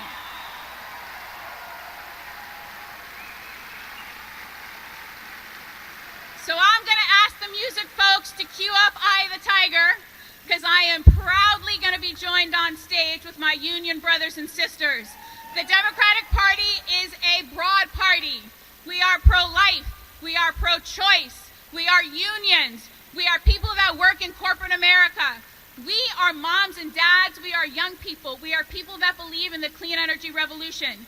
And at the end of the day, we are Democrats. We stand up. We fight back. We come together to elect good Democrats like Heath Mello. Welcome to the stage, the real heroes of the working families, the union brothers and sisters.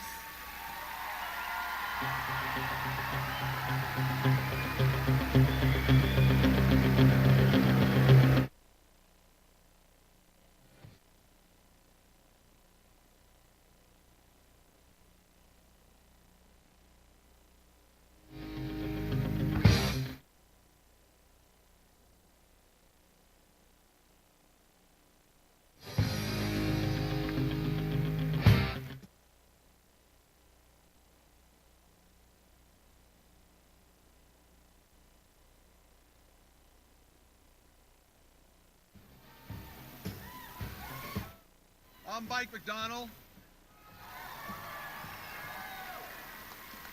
I'm honored and proud to represent Legislative District 5, South Omaha. I had the privilege to serve you for 24 years as a firefighter.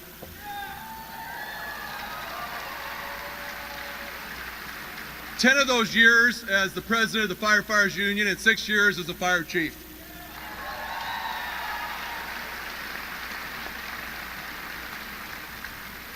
Before we talk about the labor movement, I don't think Jane Klebb gave herself enough credit. 2 weeks ago, this wasn't going to happen.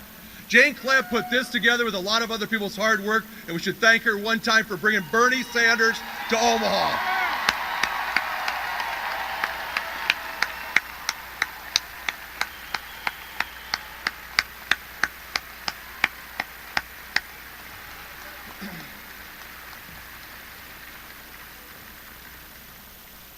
What is a union? What's a union want?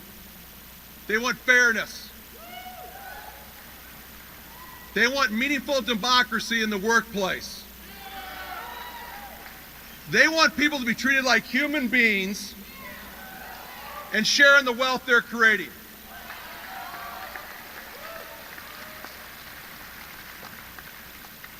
A couple months ago, 650 firefighters decided to throw in $38 each and give to Heath Mello.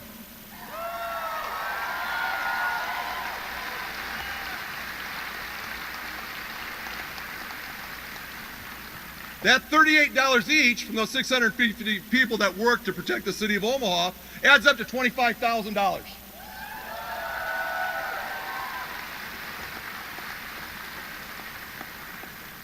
Gene Stoddard thought that was wrong. Why should those 650 firefighters give $38 to try to help Heath Mello become mayor? That's just wrong. That's what she thought. But at the same time, she took $9 million of the taxpayers' money, spent it on a construction company, and then took $100,000 for her campaign. Now, I think that's wrong.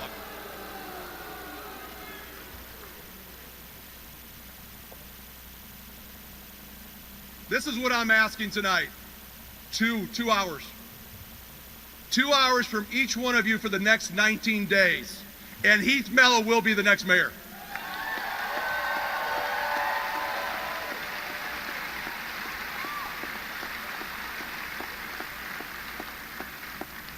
Talk to him about Heath Mello. Talk to your neighbors, your family, your friends.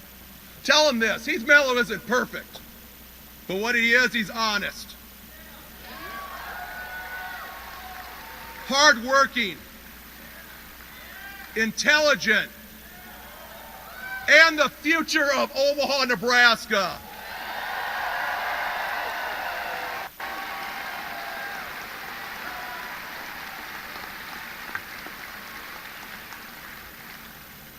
Now I'd like to introduce Sue Martin, the president of the Nebraska AFL-CIO and the first female to hold that spot, and I'm very proud of the work she's doing.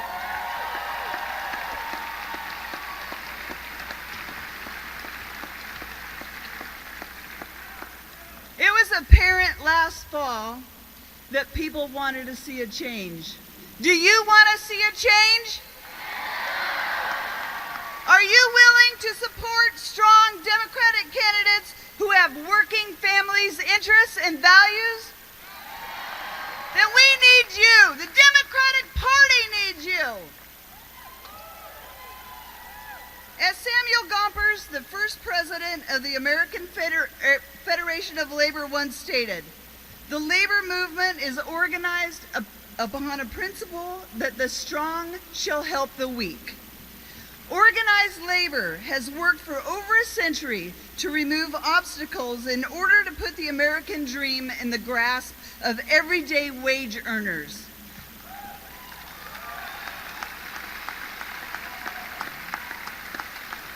We are those everyday wage earners fighting for our piece of the American dream. It is time for us to be strong and be the change that we want to see. I am honored this evening to stand in support of Heath Mello running for the mayor of the city of Omaha.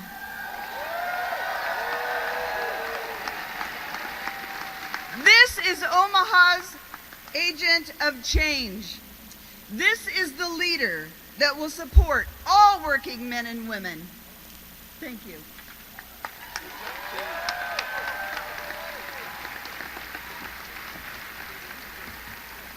Hello, I'm Bridget Donovan, and I am the president of the Omaha Education Association.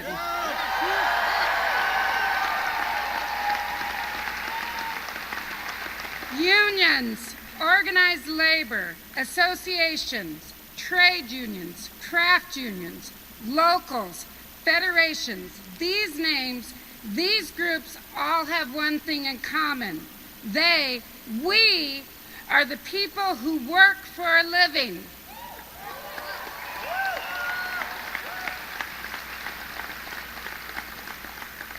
We've seen each other, Omaha. We've met each other at marches, at protests, in rallies, in the streets, and we have regained our voices.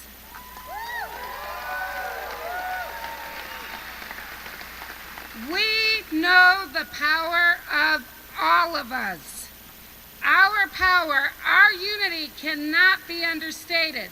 We are the ones standing, walking, working, and yes, voting together. And together, united, we are voting Heath Mello for mayor of Omaha.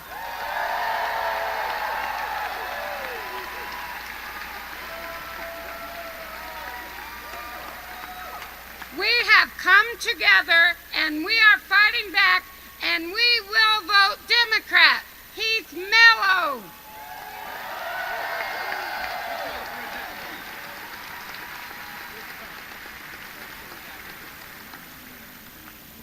What an incredible turnout. Give yourselves a round of applause. Thank you for being here tonight. This is an incredible, incredible turnout. There's no greater example of the distinctive differences between Heath Mello and Stothert than this very event. This event, transparent and inclusive. What do we have coming up next week? Stothert Walker. Who? Oh, boo! Who in their right mind would think it's a good idea to bring to Omaha the most anti-labor, anti-public education, anti-working class families governor in the history of the United States? But with the help of everybody in this room, we have an opportunity to do something that hasn't been done in a long, long while. And that's elect a middle-class guy with a young family to become the mayor of Omaha.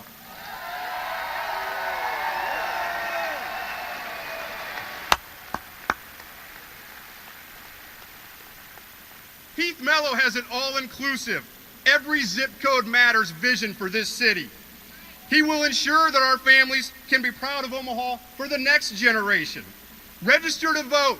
Vote Mello in the general, and let's change the direction of our great city on May 9th. Vote Heath Mello.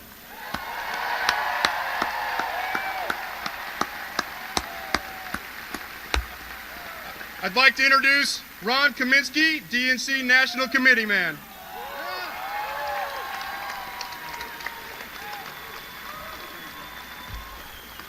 Good evening, Omaha. What an amazing crowd. Thank you all for being here this evening. I want to take a quick moment here to thank my fellow brothers and sisters for what they do every day, and that is to fight for not only middle class and union families, but for every family to raise the standards in this state of Nebraska. So thank you.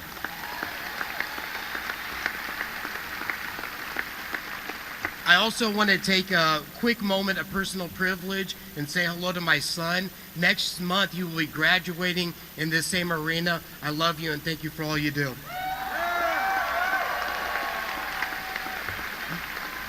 My name's Ron Kaminsky, and I'm a member of Labor's Local 1140, and I'm your DNC National Committee man.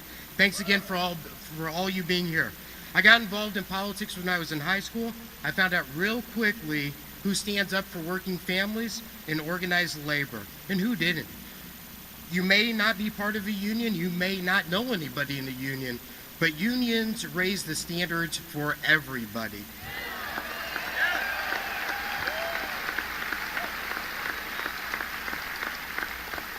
From working to increase the minimum wage here in Nebraska to making sure workers are protected on job sites across our city, our next speaker has been there since the beginning. Heath Mello just finished serving 8 years representing District 5 as a state legislator. He has always had a no-nonsense approach to tackling issues while getting input from all sides, looking out for the middle class and standing up for equality. That's why I am supporting Heath Mello for mayor of Omaha.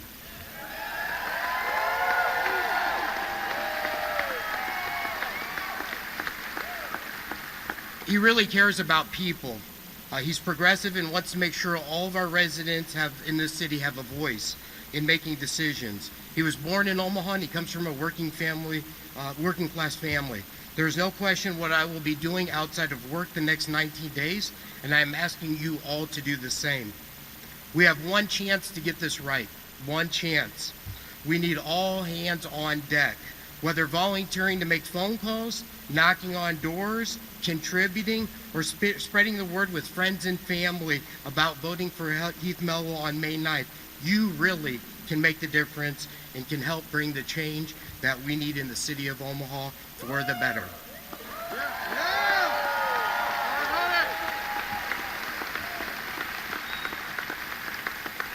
I ask you to do me a couple things before I leave the podium here for our next speaker. Please be loud. Please wave those signs.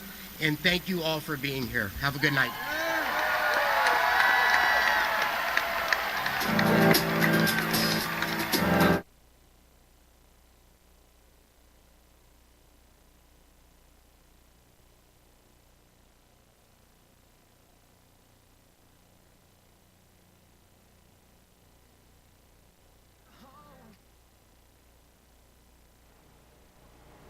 I definitely can't play Justin Bieber.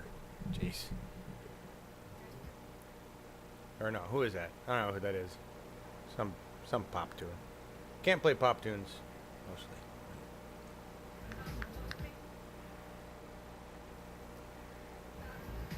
Thank you all for being here. Like 200 of you. Thank you. It's a great thing to be doing. Happy 420, everybody. And yeah, we're just waiting for them to turn the music off. They really like giving a good music. Yeah.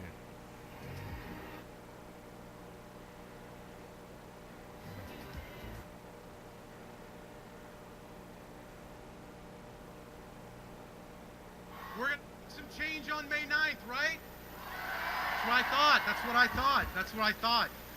Much of anything else, thank you all. Thank you all for coming out tonight and spending time out of your busy lives to talk with friends, talk with neighbors, to engage about the future of this city. It means a lot to me. It means a lot to my wife, Kath, and our family that you would take time to engage about what we're going to be talking about and what we can be doing together moving forward as a city. As you know, my name is Heath Mello. I'm running to be your next mayor.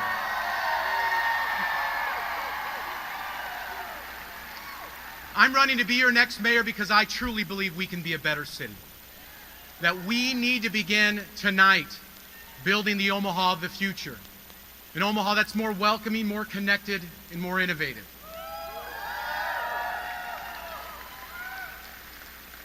Growing up, the son of a factory worker, and my mother was a house cleaner, my parents instilled in me some very fundamental values. The values of hard work, responsibility, looking out for those less fortunate than yourself, and to live by the golden rule, to treat people the way you want to be treated in all aspects of your life.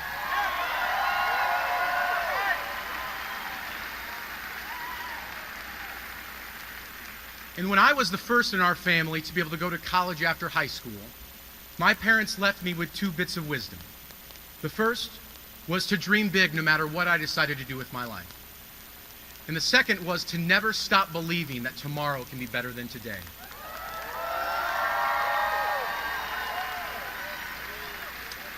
For me, it was those values and that idealism that I try to take with me every single day down to the Nebraska legislature over the last 8 years, representing the great people of South Omaha. Making sure making sure that we were able to bring Democrats, Republicans, and independents together to fight to make life just a little bit better, like the working class family like I came from. That's why we fought and won for equal pay for women.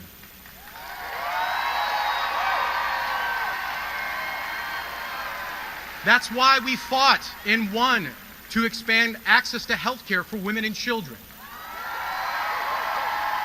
That's why we won and fought to make child care more affordable for everyday working families. And that's why we fought to reduce property taxes and the sewer taxes on families that were struggling and being squeezed. But we know the work doesn't stop, and we know that we have more work to do moving forward.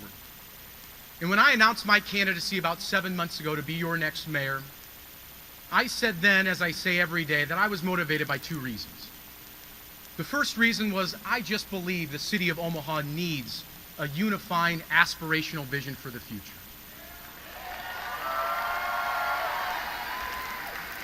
We need a vision that expands opportunity to every single zip code in this city and makes Omaha a more welcoming, more connected, more innovative city. And the second reason was something a bit more personal. My wife, Catherine, and our 3-year-old daughter, Angelina, and our 1-year-old son, John Francis.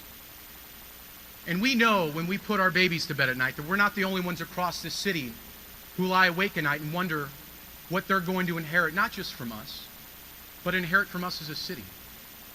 Will they inherit an Omaha that allows them and children like them to find good jobs and build great careers here in Omaha instead of having to go to Denver, Chicago, or Kansas City? Will they inherit an Omaha that truly embraces technology and innovation and changes the way our government proactively engages with taxpayers?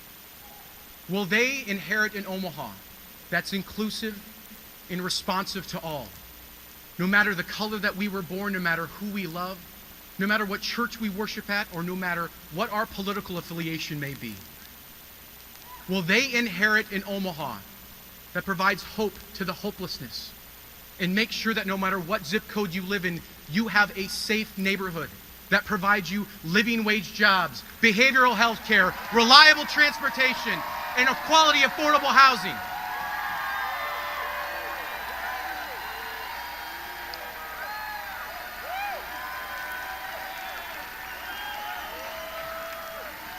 Now these issues keep me up at night, not because we can't answer them, but because we can't wait any longer to answer them. Yet for us to do this, we need new leadership. Our city needs new leadership. We need leadership who's not only willing to tackle these issues, but we need leadership who's also willing to stand up against those in Washington, D.C. who want to trample on our values that mean so much to us in Omaha.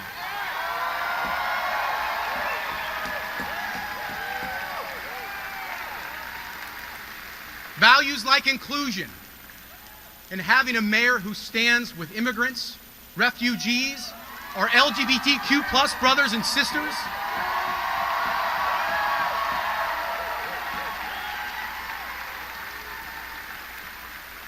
Values like security, to having a mayor who's willing to speak up against those who want to take away affordable health care from our family, our friends, and our neighbors.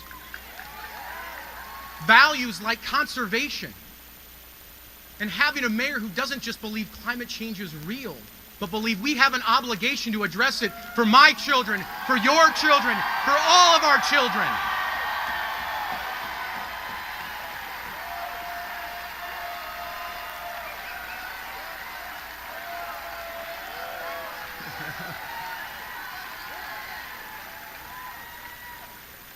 I'm running for mayor because I believe over the last 4 years, we unfortunately have missed too many opportunities. That right now this city has too many urgent issues that we have to address. And that we need a mayor who doesn't just have the energy, just doesn't have the vision, but has the ability to bring people together, to build consensus, and to make Omaha a better place to live, work, and play, not just the next 4 years, but for the next 20 years. But to do this, as you've heard the speakers tonight, but to do this, we have to be focused on May 9th. It all starts on May 9th. These changes that we talk about will not happen without changes at the ballot box. And that's why we need each and every one of you, after you leave tonight, to talk to your family, talk to your friends, volunteer at one of our 3 campaign offices, make a phone call, knock on a door, get on Facebook, get on Twitter, get on Instagram, let people know what's at stake in this election. That this election is not just about 2 people running for office. This election is not just about what's happening in the city. This election's about change. And this election's about where we're going to go as a city over the next 20 years and whether or not we as a city want to elect the first middle-class mayor in a generation.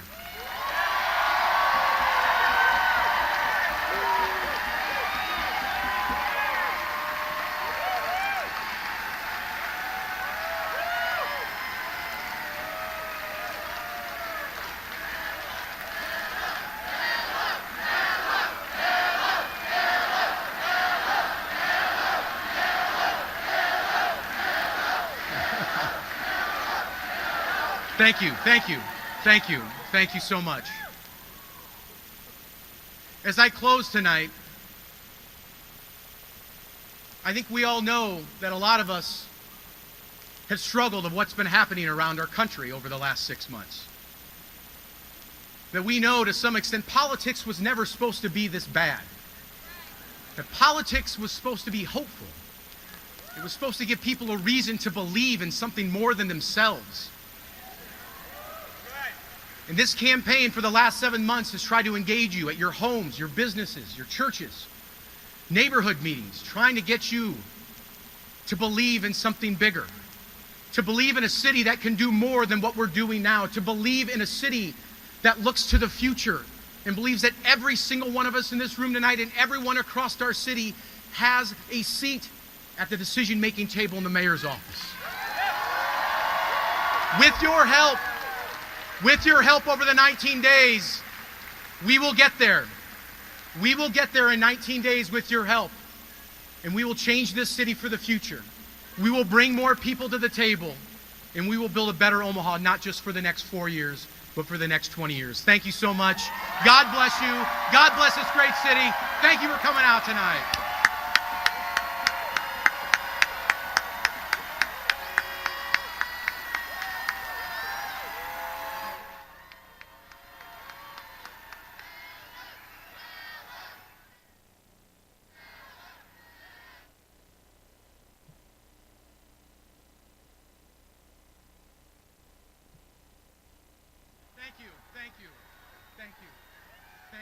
Thank you so much. Thank you. Now, I also tonight get the distinct pleasure of not just spending a little time with you, but introducing our next great speaker. Since 2007, Keith Ellison has represented Minnesota's 5th Congressional District in the U.S. House of Representatives. Minnesota's 5th Congressional District has one of the highest rates of voter turnout in the entire country. In 2015, Congressman Ellison unveiled the Voters First campaign, which aimed to increase voter turnout through grassroots organizing, campaign coordination, and low-dollar fundraising.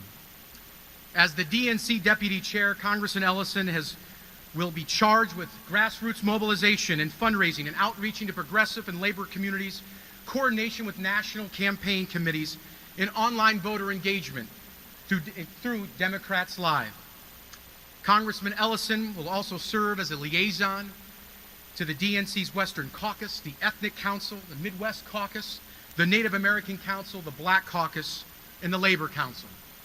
Please join me in giving a hearty Omaha welcome to Congressman Keith Ellison.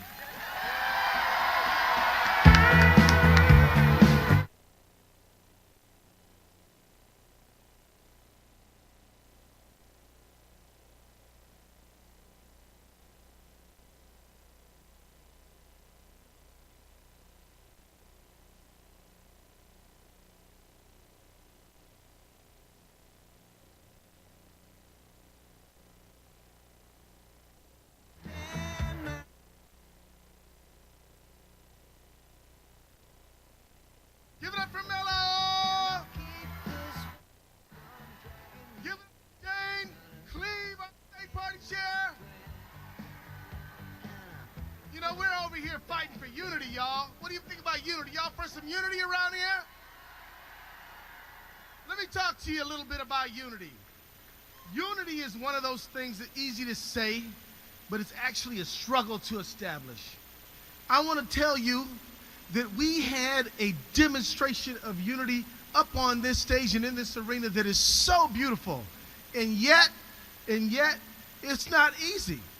Let me tell you, on this stage, we had a white indie band come up here with a East African choir standing with them, with a mariachi band playing with them, with a Native American band playing with them, with an African American choir. Let me tell y'all, it was beautiful, wasn't it? That's how we roll. That's Nebraska. That's Omaha. We're all in this thing together. And yet, you know and I know that there are people who are like, I only want to be around people who look just like me. I just want to talk to people who sound just like me. I just want to be around people who think just like me. And if you don't think exactly like me, then you got no space in my world. There are people who believe that. But what I'm telling you, that we have got to hang together, and you know what? We got to hug it out sometimes, We got to work it out sometimes. We got to believe in unity, and unity means that it cannot be only my way. It's going to have to be partly your way, too. It's going to have to be partly your way, too.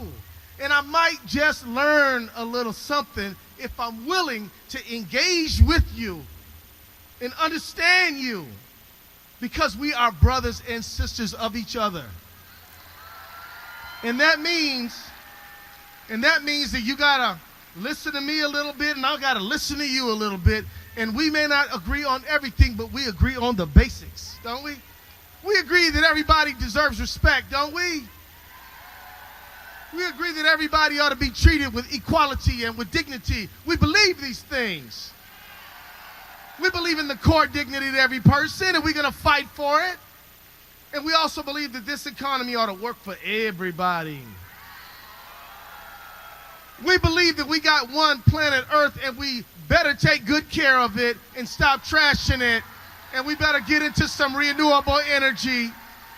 And the fight that you all waged against that Keystone Pipeline, that was beautiful. We might have to fight one more time. What do you think? Y'all up for it?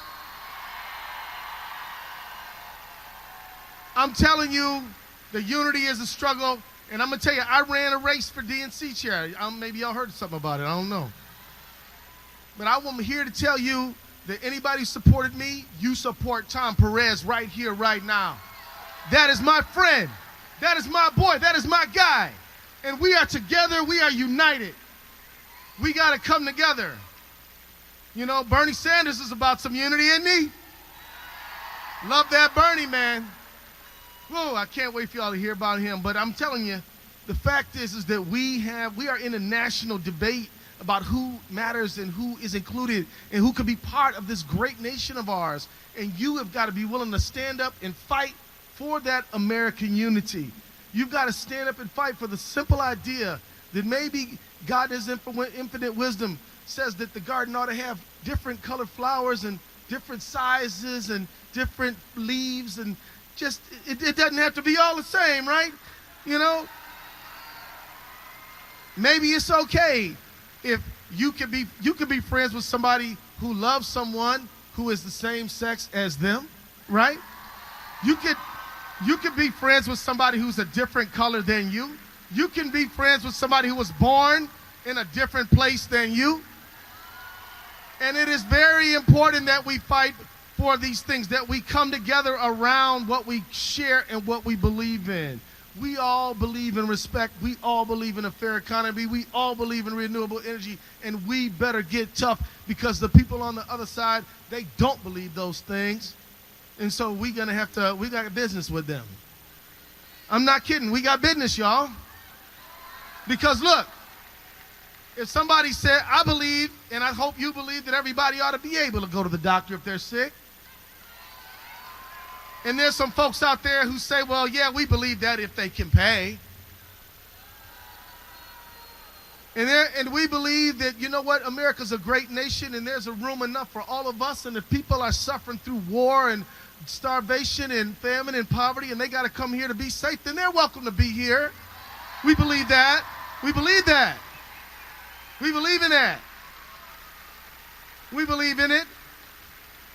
But we got to be willing to stand up for it. And I'm telling you that you all being here today, over 5,000 people, you ought to give your sins a hand, y'all. You got to. And you're young and you're old and you're middle aged and you're all colors and all cultures and all faiths and you're everybody. You're straight, you're gay, you're born here, you are come from other places. It is wonderful. This is an idea worth fighting for because you and I both believe in liberty and justice for. Liberty and justice for who? There ain't no exceptions up there, y'all. Now, I'm going to tell you this, Nebraska, you guys are awesome. You guys are awesome. And you showed up big time, and I am so proud of that. But I want you to know that as you are awesome and you are showing up to fight for your democracy, I just want you to know they showed up big time in Kentucky, too. But give them a hand. They showed up big in Maine, y'all, way up in the corner. They showed up in Dallas, Texas. I want you to know. This is on this tour we're on now. They're showing up. They're getting ready to show up big in Utah tomorrow. And they're showing up in Arizona and Las Vegas. I want you to know I was in Boise, Idaho, packed out talking to the Democrats there. This country is on fire. We are going to use this fire that the American people are putting out, and we are going to use it to win elections so that we can establish good policy for everybody. And I want you to know that we have got to show up. We have got to vote. And if all of you will go out and go get 25 people minimum, you can get 100 if you can. Why not 200? But if all of you will get at least 25 people, we will blow them out on May 9th. We'll blow them out on May 9th if you will organize. Will you organize? Will you sign people up? Will you get them to vote? Will you get on the phone and talk to folks about the issues that matter? Will you go to those people and say, you know what, I'm not into politics? Well, politics is our end to you. Politics decide whether or not we have a fair country that treats everybody equally. Politics decide whether you get health care. 24 million people threatening to have their health care taken away by this guy in the White House right now. I'm telling you right now, if you will stand up and you will fight back and you will organize and you will stay unified, we have victory guaranteed. But we got to do the work, y'all. Who is willing to do the work? Who is willing to put the work in? You have done some amazing things right here in Nebraska. You have done some amazing things. You're going to do some more amazing things for Mello on May 9th. Am I right about that? But who is from Lincoln? Anybody from Lincoln? On May 2nd, you got a big election. You're going to show up on May 2nd? Is Lincoln going to show up on May 2nd? Now, I got an idea. I just got an idea. If all of the Omaha folks will use May 2nd as a get ready for Omaha, for your town, you can help the Lincoln folks get the vote out in their town, and then they can come back and help you to get the vote out on this part. What if we work together? What if we worked as a team? What if we helped out each other? We might just win. You've done some awesome things. Whenever I think about this wonderful state, I love that the progressive energy in this state is so awesome. You all fought, and you got the death penalty banned. Awesome. I love it. You raised the minimum wage, equal pay for women, and you guys have done some awesome things. You've done more than that. But one of the coolest things you've done is you have made a welcoming Nebraska for all people. This is a beautiful thing you have done. This is a beautiful thing you have done. And I want you to know that we're going to need your energy now, and we're going to need it moving into the next period. I want to tell you this, and this is very important. The representative democracy in our country is on the line. I'm serious about that. This guy got up, and he doesn't like an independent judiciary. You saw what they did with this Neil Gorsuch thing, right? They didn't change the nominee, they changed the rules. Because he couldn't get 60 people for cloture, And you ought to have some bipartisan support if you're going to have a lifetime appointment to the Supreme Court. But Gorsuch didn't even have one, so they had to change the rules for him.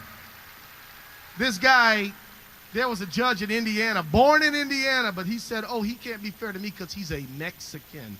Oh, no, he's an American of proud Mexican heritage. But he doesn't believe in an independent judiciary. He doesn't believe that anybody who's not like him can be fair to him. But there's a whole lot of people who might share his skin but don't share his viewpoint, I tell you that. And so we're here to say the most important thing is what's pumping inside in your heart. And that's the most important qualification. And so I just want to say to you, and I'm so proud of these young people who come up here. We got to fight for these dreamers, y'all. These young people come to this country before the age of 16. The only country they know is this country. The only country they know. And they're being told, get out by this guy. We got to fight for our union members and brothers and sisters. We know that when unions do well, everybody does well. When unions do well, everybody does well. If you're not in a union, you need to stand up and fight for the union, because the union keeps us all strong. They set the wage rate and conditions for all the workers. We got to stand up for the fight for unions. You know, I'm going to tell you this, y'all. I was so proud. Some of y'all may have heard that I'm a person of the Muslim faith. And let me just tell you this. And I don't always go on about my religion because that's like my business, right? And every American should have the faith of their choice, right? But I got to tell you the truth. It brought a tear to my eye a little bit when he was threatening his Muslim registration, and all my Christian and Jewish and Hindu and Buddhist friends was like, they register you, I'm registering too. I was like, wow, man. Wow. Wow. These folks who told me that, they know that if liberty and justice for all means all. They know that if it can't be for one of us, it can't be for none of us. They know that if they can take my liberty away, they can take yours away tomorrow. So we are all in this thing together. And I just want to say to you that I'm so proud of the fight that the people at White Clay waged with the State Liquor Board. You know, they got 4 liquor stores in a city of 8 people, and the only reason they exist is to sell alcohol to the Pine Ridge Native American Reservation. And I know some of y'all, you know, it's your choice whether you want to drink or not. I mean, that's a right that you have. But for some people, it's liquid genocide, you know what I mean?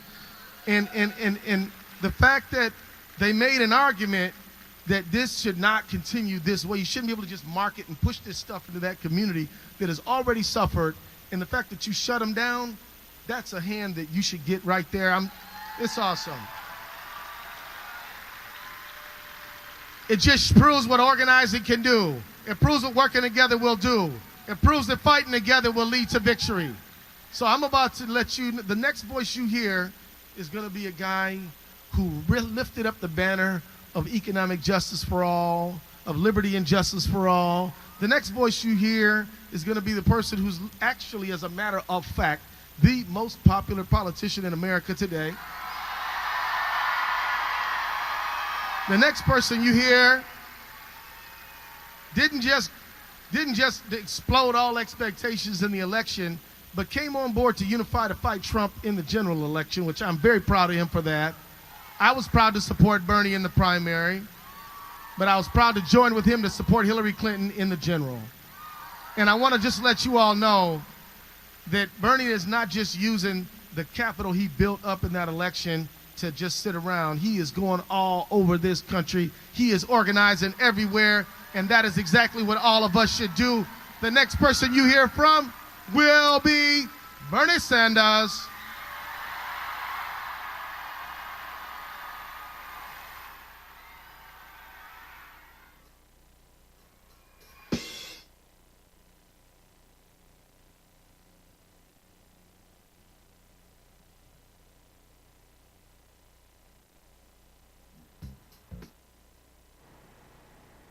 Yes, that's Bernie.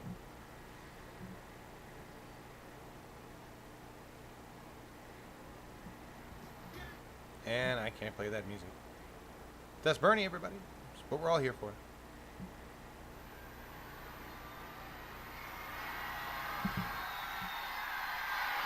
Thank you.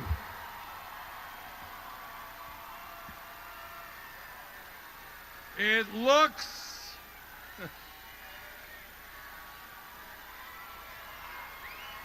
thank you.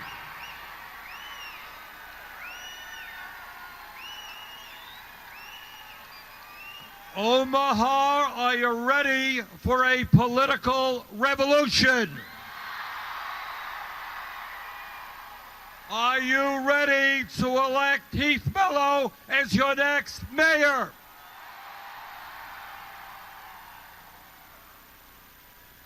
It is an honor and a privilege to be here with my brother Keith Ellison, one of the most progressive members of the United States Congress.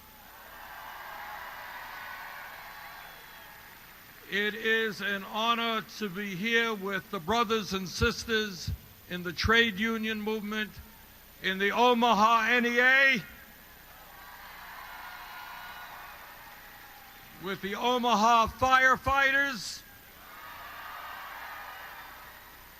with a representative from Planned Parenthood, and with the great musicians that we have heard tonight. And I want to say a special thanks to Jane Klebe for helping not only to organize this event, but more importantly, undertaking the extremely difficult job, but what will be a successful job of helping to turn Nebraska blue.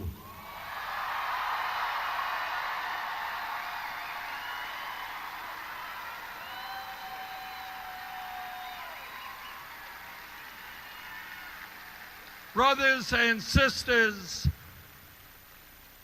all of you know that we live in a pivotal moment in American history. You know that this country faces enormous problems. They are economic problems, they're social problems, they're racial problems, they're political problems, they are environmental problems. And when we look at those problems, many people get overwhelmed and they say, my God, what is going on in this country? I can't cope with it. I give up. I'm going to turn my back on the political process. And I understand that. Because what we see, you know, I work in Washington, D.C. It's pretty depressing. And I can understand how people say, it's too much for me. I don't want to get involved. And that is one response. But there is another response, and that is what tonight is about. And that is the response of standing up and fighting back.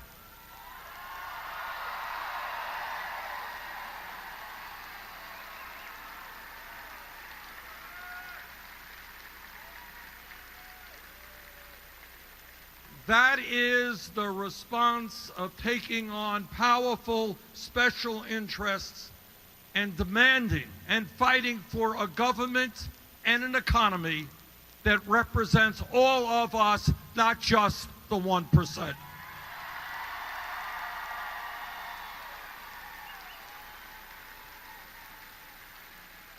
Now, if you don't tell anybody, let me tell you a secret, okay? Don't tell anybody. Just between us. And the secret is that my Republican colleagues do not want the American people to be involved in the political process. All over this country, you got Republican governors engaged in voter suppression. All over this country, you have governors and legislatures making it as hard as possible for poor people or people of color, older people, young people, to participate, because what they believe is that an election should be about very few people coming out and participating and big money buying the election. That's their view of democracy. Well, our view of democracy is just the opposite. Our view of democracy is to have as large a voter turnout in Omaha and in every community in America as possible.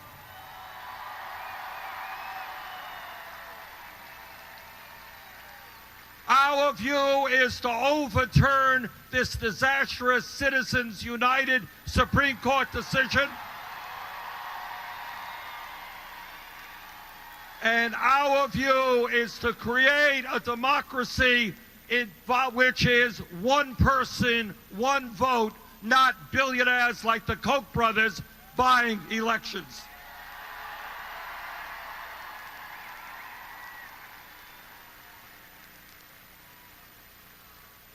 In Washington right now, we have Republican leadership in the U.S. House, we have Republican leadership in the U.S. Senate, and obviously in the White House.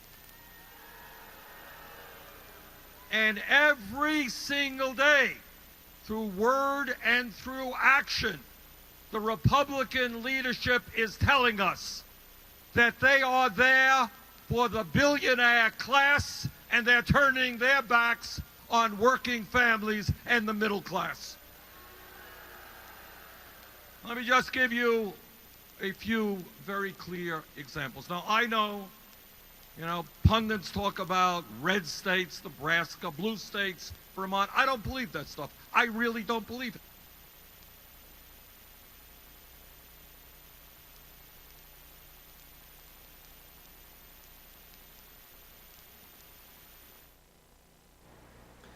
Well, that was the end of that, everybody. Looks like local news has either lost signal or has decided they're not going to carry the entire Bernie speech. So I don't know what to say. Well, let's see if I can't get a hold of Scott Galindez, everybody, but right in the middle of Bernie. They just cut it. I'll see if there's something I can do about that. See if it kicks back in. Nope. Alright, give me a second. Let me see if I can reach Scott, see what's going on. But, yeah. Local, that's a WOWT 6 News. They cut that feed. If anybody can find me another live stream, I'll be happy to switch over to that. Right now, we're dead in the water. Sorry about that, guys. There's 250 of you watching right now, and I apologize. Let's see if we can't find another feed and get this going.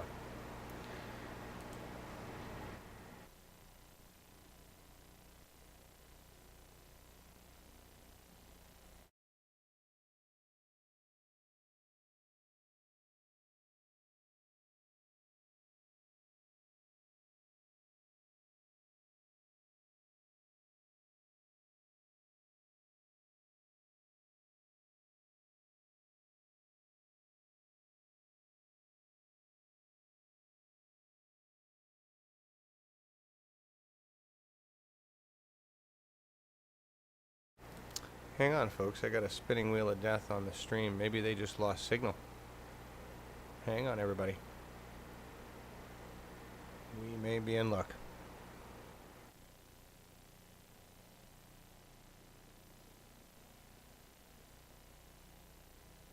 Country. And we have Bernie. People are happy about seeing the Republican leadership working overtime, figuring out ways that they can cut Social Security, cut Medicare, cut Medicaid, and give enormous tax breaks to people who don't need it. No, my friends, we should not be cutting Social Security. We should be expanding Social Security.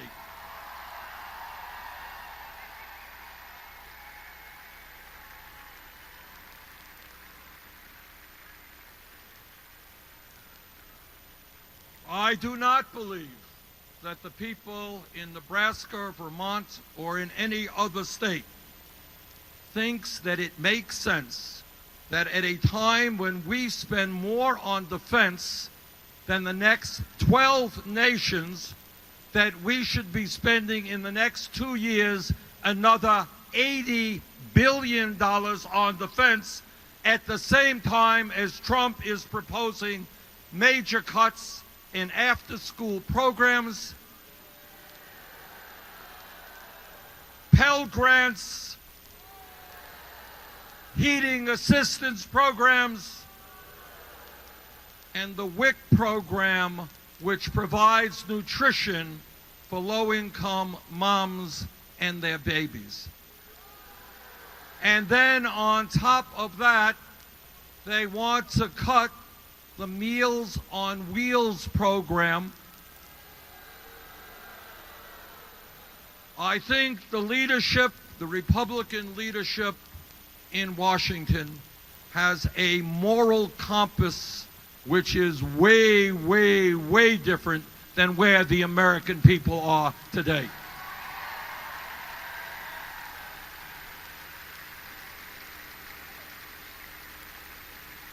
But the Republicans in Washington are able to propose these absurd ideas because they have the power and they have the votes. And here in Nebraska, as you know better than I do, both of your United States senators are Republican. All 3 of your members of Congress are Republican. You have a governor who is Republican. And while you have a legislature which is technically nonpartisan, I think you all know that if they declared their allegiance, they would be Republican as well.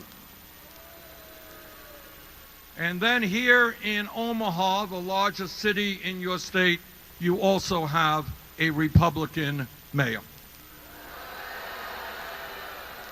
Oh, and I forgot to mention that Donald Trump won the state by 25 points. Well, maybe, just maybe, it's time to change one-party rule in Nebraska.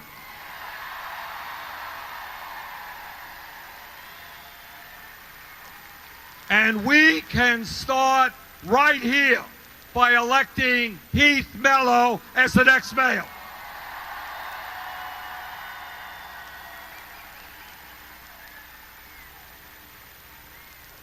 But let me be very clear.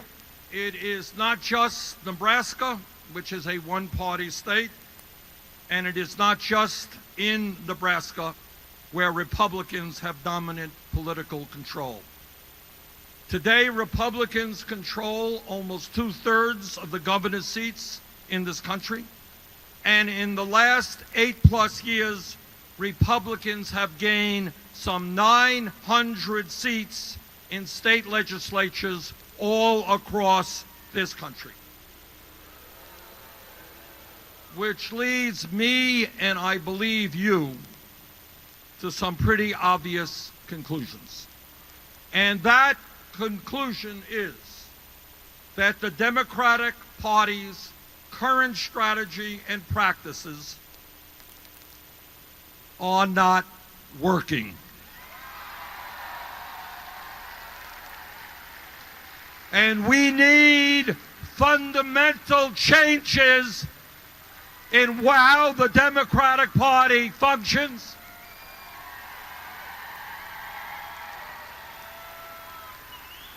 In my view, the Democratic Party must become a 50-state party. It cannot continue to turn its back on Nebraska or any other state in this country.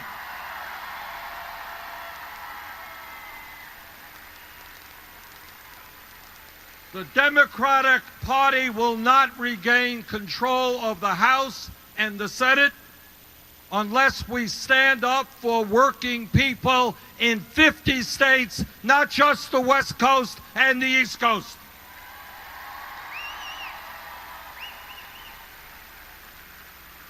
And that political revolution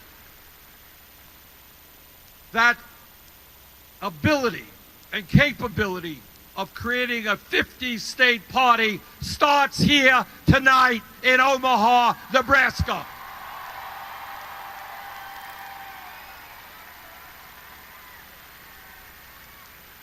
It starts by creating a local movement, a state movement, a national movement, which is grassroots, which functions from the bottom on up.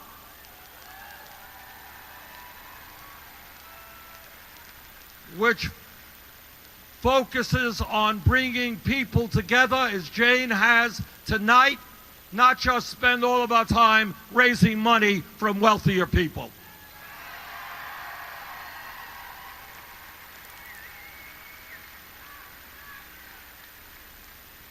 And what tonight is about is a demonstration of where the Democratic Party should be going. Because here is another secret. Again, don't tell anybody. And that is, when we come together as a people in Nebraska, in Vermont, and throughout this country, when working people and elderly people, and when Native Americans, and when Latinos, and blacks, and whites, and Asian Americans, when we come together, whether we are gay or straight, male or women, when we come together, there is nothing that can stop us from transforming this country.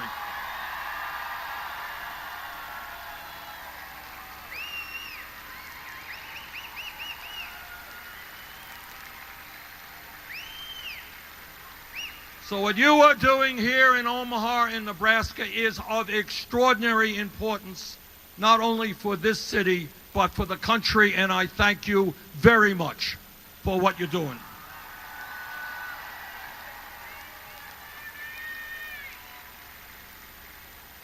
Now, our job is to involve people in the political process in a way that we have not seen for a very long time, because we are living in an unprecedented moment which requires unprecedented action. We are the wealthiest country in the history of the world. But most people don't know that, because almost all of the new income and wealth being created is going to the people on top. It is not acceptable to me, nor I think to you, that the United States has the dubious distinction of having more income and wealth inequality than any major country on earth. And what we are talking about is not just an economic issue, it is a moral issue. It is a moral issue when the top 0.1% owns almost as much wealth as the bottom 90%. It is a moral issue when the 20 wealthiest people in this country own more wealth than the bottom half of the nation. It is a moral issue when one family, the Walton family of Walmart, owns more wealth than the bottom 42% of the American people. And when I talk about the Walton family, the wealthiest family in America, what I'm reminded of is that my Republican colleagues talk a whole lot about welfare abuse, welfare cheats. Do you know who the major welfare recipient in America is today? It is the Walton family, the wealthiest family in America. And they receive welfare from you because many of their employees earn wages that are so low they're forced to rely on Medicaid or food stamps or subsidized housing simply to survive. So when my Republican colleagues talk about welfare cheats, take a look at the Walton family. get them off welfare.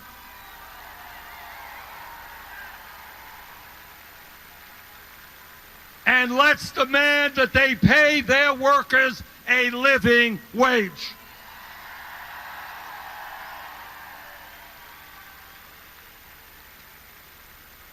And here is the story about what's going on economically in America. You know it. The people in Vermont know it. Every American knows it. That we have a rigged economic system that for 40 years, under Republican leadership and Democratic leadership, the middle class has been shrinking. People are working longer hours for lower wages. We have the highest rate of childhood poverty of any major country on earth. We got 43 million people living in poverty today, some in desperate poverty. But at the same time, is while many of our people are working 2 or 3 jobs, 50 or 60 hours, while at the same time that's happening, there's another reality. And that is 52% of all new income generated today is going to the top 1%. What our job is to create an economy for working families, not just for billionaires.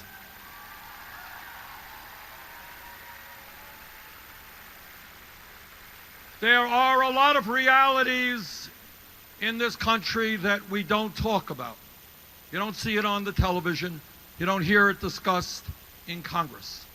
But there is an enormous amount of pain in this country, and it's important that we talk about those issues. It's important that we recognize there are moms and dads in this country who are working incredibly hard, making $40,000, $50,000 a year, and they cannot find affordable child care for their beautiful 2-year-old. Maybe, just maybe, if we believe in family values, we're going to bring forth universal child care, which is affordable to working families.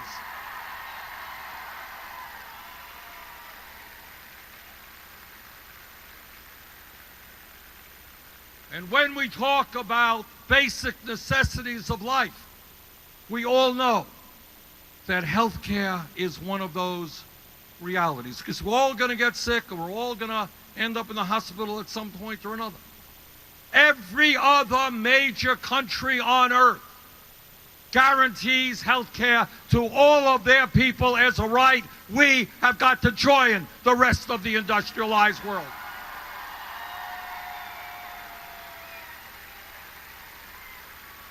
Our immediate struggle right now, given what we're up against in Congress, is to defend the Affordable Care Act and see that it is not repealed.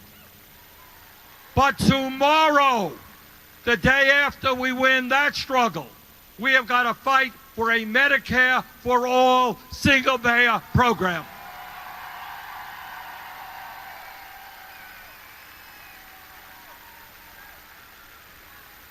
Health care is a human right, not a privilege.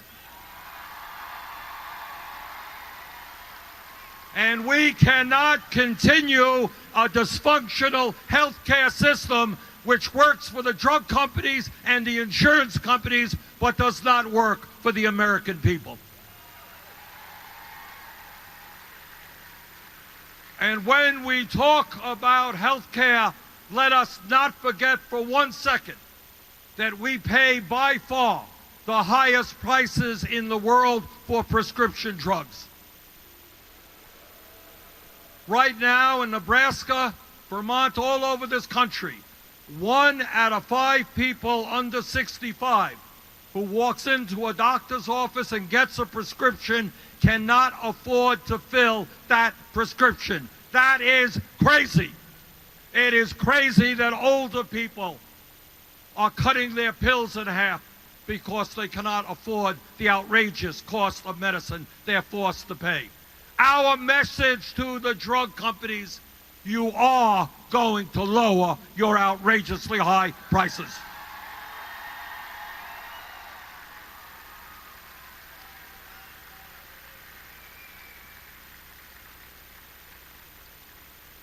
And one of the reasons, a key reason, why the middle class in this country is disappearing, and why we have so many people who are living in poverty but who are working. They're not unemployed, they're working hard. And the reason is that wages in America are too damn low.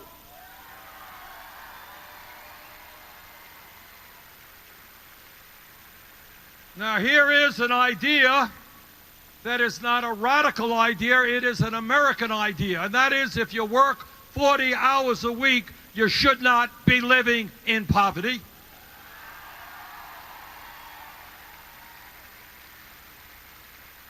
And within the next month, I will be introducing legislation to raise the minimum wage nationally to $15 an hour.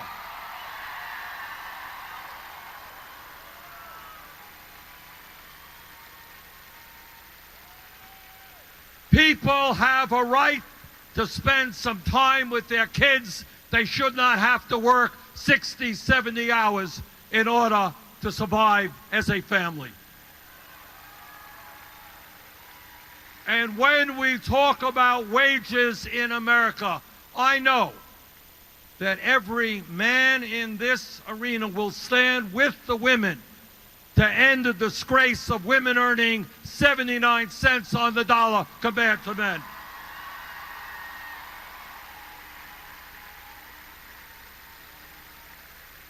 And maybe, just maybe, maybe, just maybe, it is time to take on Wall Street and to break up those huge banks. They destroyed our economy 8 years ago. We're not going to let them do it again. And when we talk about basic rights and what a civilized democratic society is about, we understand that we live in a competitive global economy. And we understand that many of the new jobs being created that pay a middle-class wage require higher education. 40 or 50 years ago, if you had a high school degree in Vermont or in Nebraska, that was pretty good. You could go out and make a middle-class living.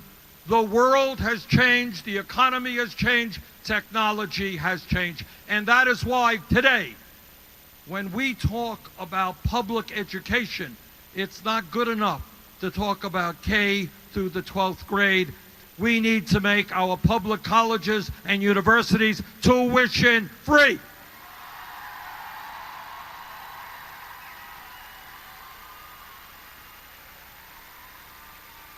Well, some people say, and they say, well, Bernie, that's an expensive proposition to make public colleges and universities tuition free.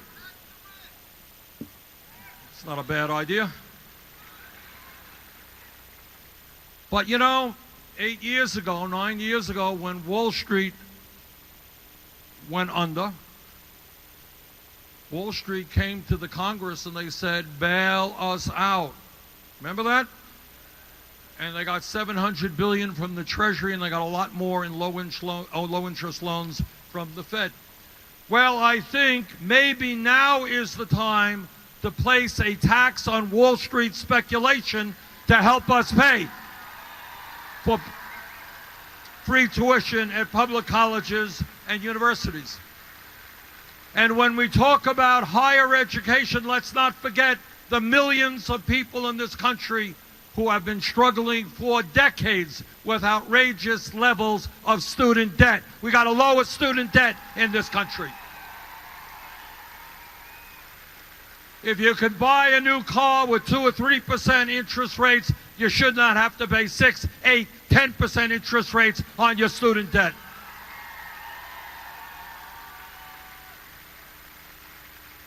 And when we talk about a rigged economy, and people say, oh, Bernie wants to redistribute wealth in America. Well, that's true. But here is the more important truth, that over the last 40 years, there has been a massive redistribution of wealth in this country. Problem is, it's gone in the wrong direction, from the middle class to the top 0.1%. And we have got to tell that 1%, enough is enough. Their greed, their unquenchable greed for more and more. You know, many of us know people who have problems with alcohol, they have problems with drugs, they are addictive in a number of ways. We have a billionaire class today that is also addictive in a very sick way.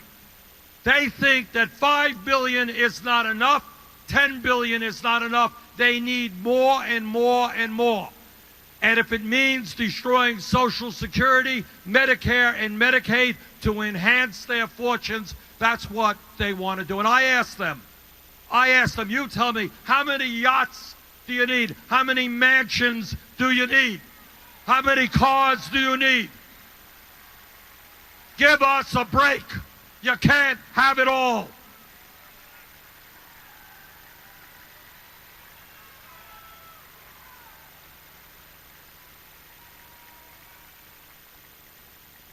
We need to join virtually every other country on earth in guaranteeing paid family and medical leave.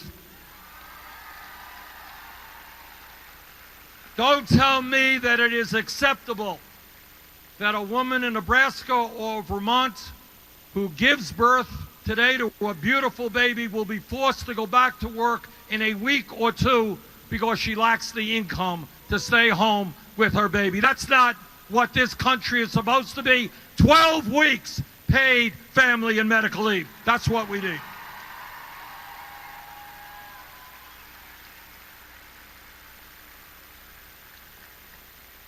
And when we talk about the major issues that we have got to address, let us never forget that today we have more people in jail than any other country on earth.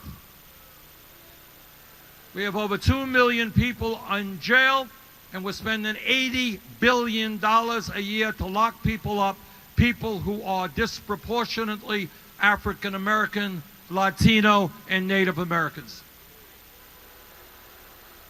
We need real criminal justice reform. We need to rethink the so-called war on drugs. We need to invest in our young people, in education and jobs, not jails and incarceration. I want our young people to be studying or working, not rotting away in a jail cell.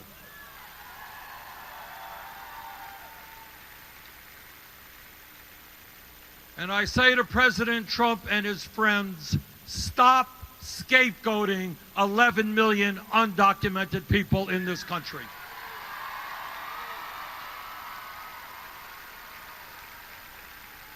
These are people who in many cases have been here for 10 years, for 20 years. They're raising their families. And instead of intimidating them and frightening them and trying to divide us up, we need comprehensive immigration reform and a path toward citizenship.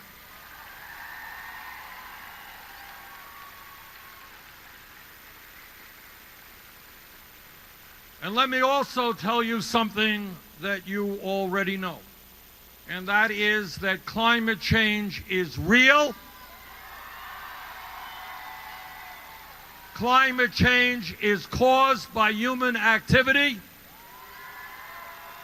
And climate change is already causing devastating problems in our country and around the world. And what the scientists tell us, if we do not get our act together in the very near future and transform our energy system away from fossil fuel and into energy efficiency and sustainable energies, the problems will get much worse. Higher sea levels, drought, floods, extreme weather disturbances, acidification of the ocean. We owe it to our children and grandchildren to leave them a planet that is healthy and that is habitable.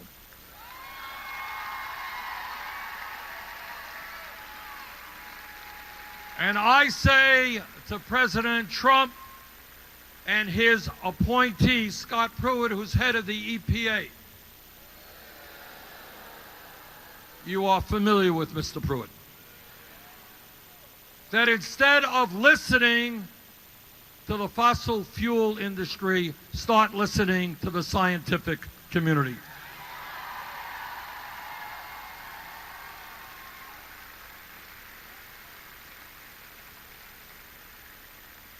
Donald Trump campaigned as a populist. He said to the people of Nebraska, the people of America, I'm a different type of Republican. I'm going to stand up to the establishment. Trust me, I'm not going to cut Social Security, Medicare, or Medicaid. I'm going to provide health care to everybody. And then, the day after he was elected, he started appointing people who have spent their entire political lives thinking about how they're going to cut Social Security, Medicare, and Medicaid. Trump said he was going to drain the swamp. Well, you don't drain the swamp by bringing more billionaires into your administration than any president in American history. Trump said he was going to take on Wall Street. You don't take on Wall Street by appointing the president of Goldman Sachs as your chief financial advisor.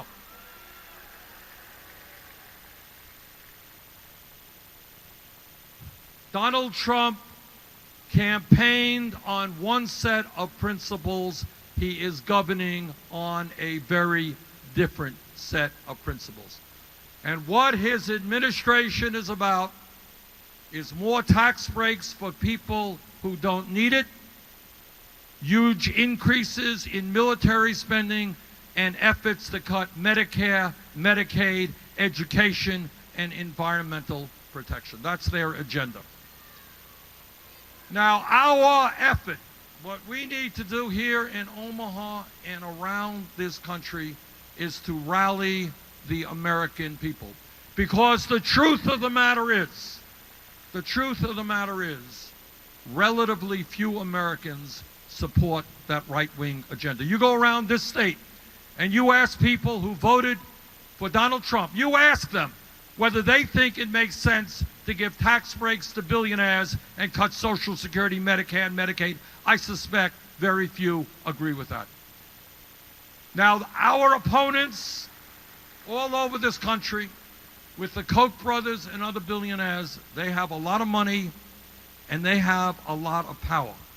And the way we defeat money in power is by putting together a strong grassroots coalition. And the country is now looking at Omaha, Nebraska as the first step in that effort.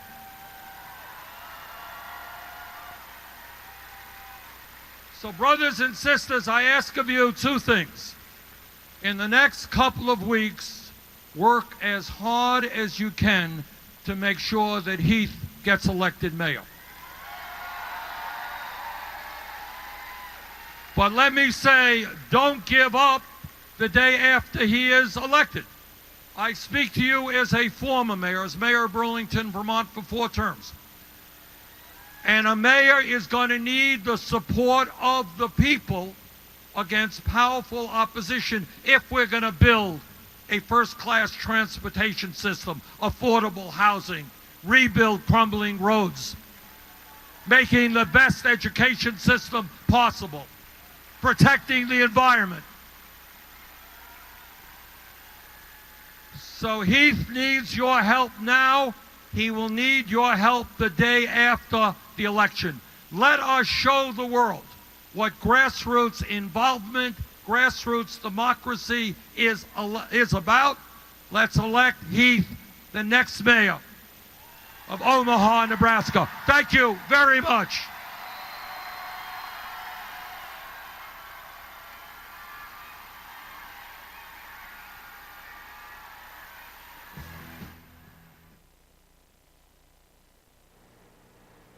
Bernie Sanders. And it looks like they're all coming out to do a song. Let them get together here while they play somebody else's tune. Thank you all for being here. It's more than 200 of you. We had some problems there in the middle. That was just WOWT losing its signal. We got it back. I want to thank them very much, local station, for providing this feed for us.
This land was made for you and me. When the sun comes shining, then I was strolling in the wheat fields waving and dust clouds rolling. The voice was chanting as the fog was lifting. This land was made for you and me. One more time. This land is your land. This land is my land. From California to the New York Island. From the Gulf Stream forest to the Gulf Stream water. This land was made for you and me.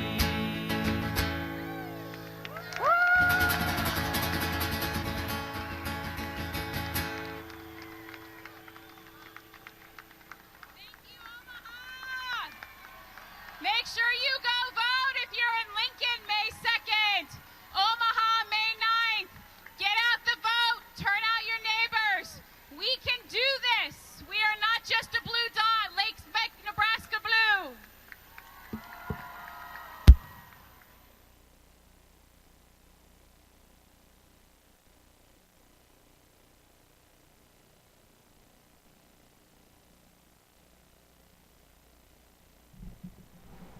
Well, that was awesome. Thank you all for being here for that. And as these things get cranking, there will be more. Bernie's on tour, whether he's with Keith or Tom or whoever else they bring out, whatever other opening act they have for Bernie. I mean, this is how it goes. We're in just like the rallies before, like the primaries, and we need to support our local candidates, whoever you feel is worth supporting. You know. And we have to give people an opportunity to show us how they're going to vote. Doesn't really matter what words come out of their mouth, right? I mean, Bernie Sanders is the only one that has my trust at this point.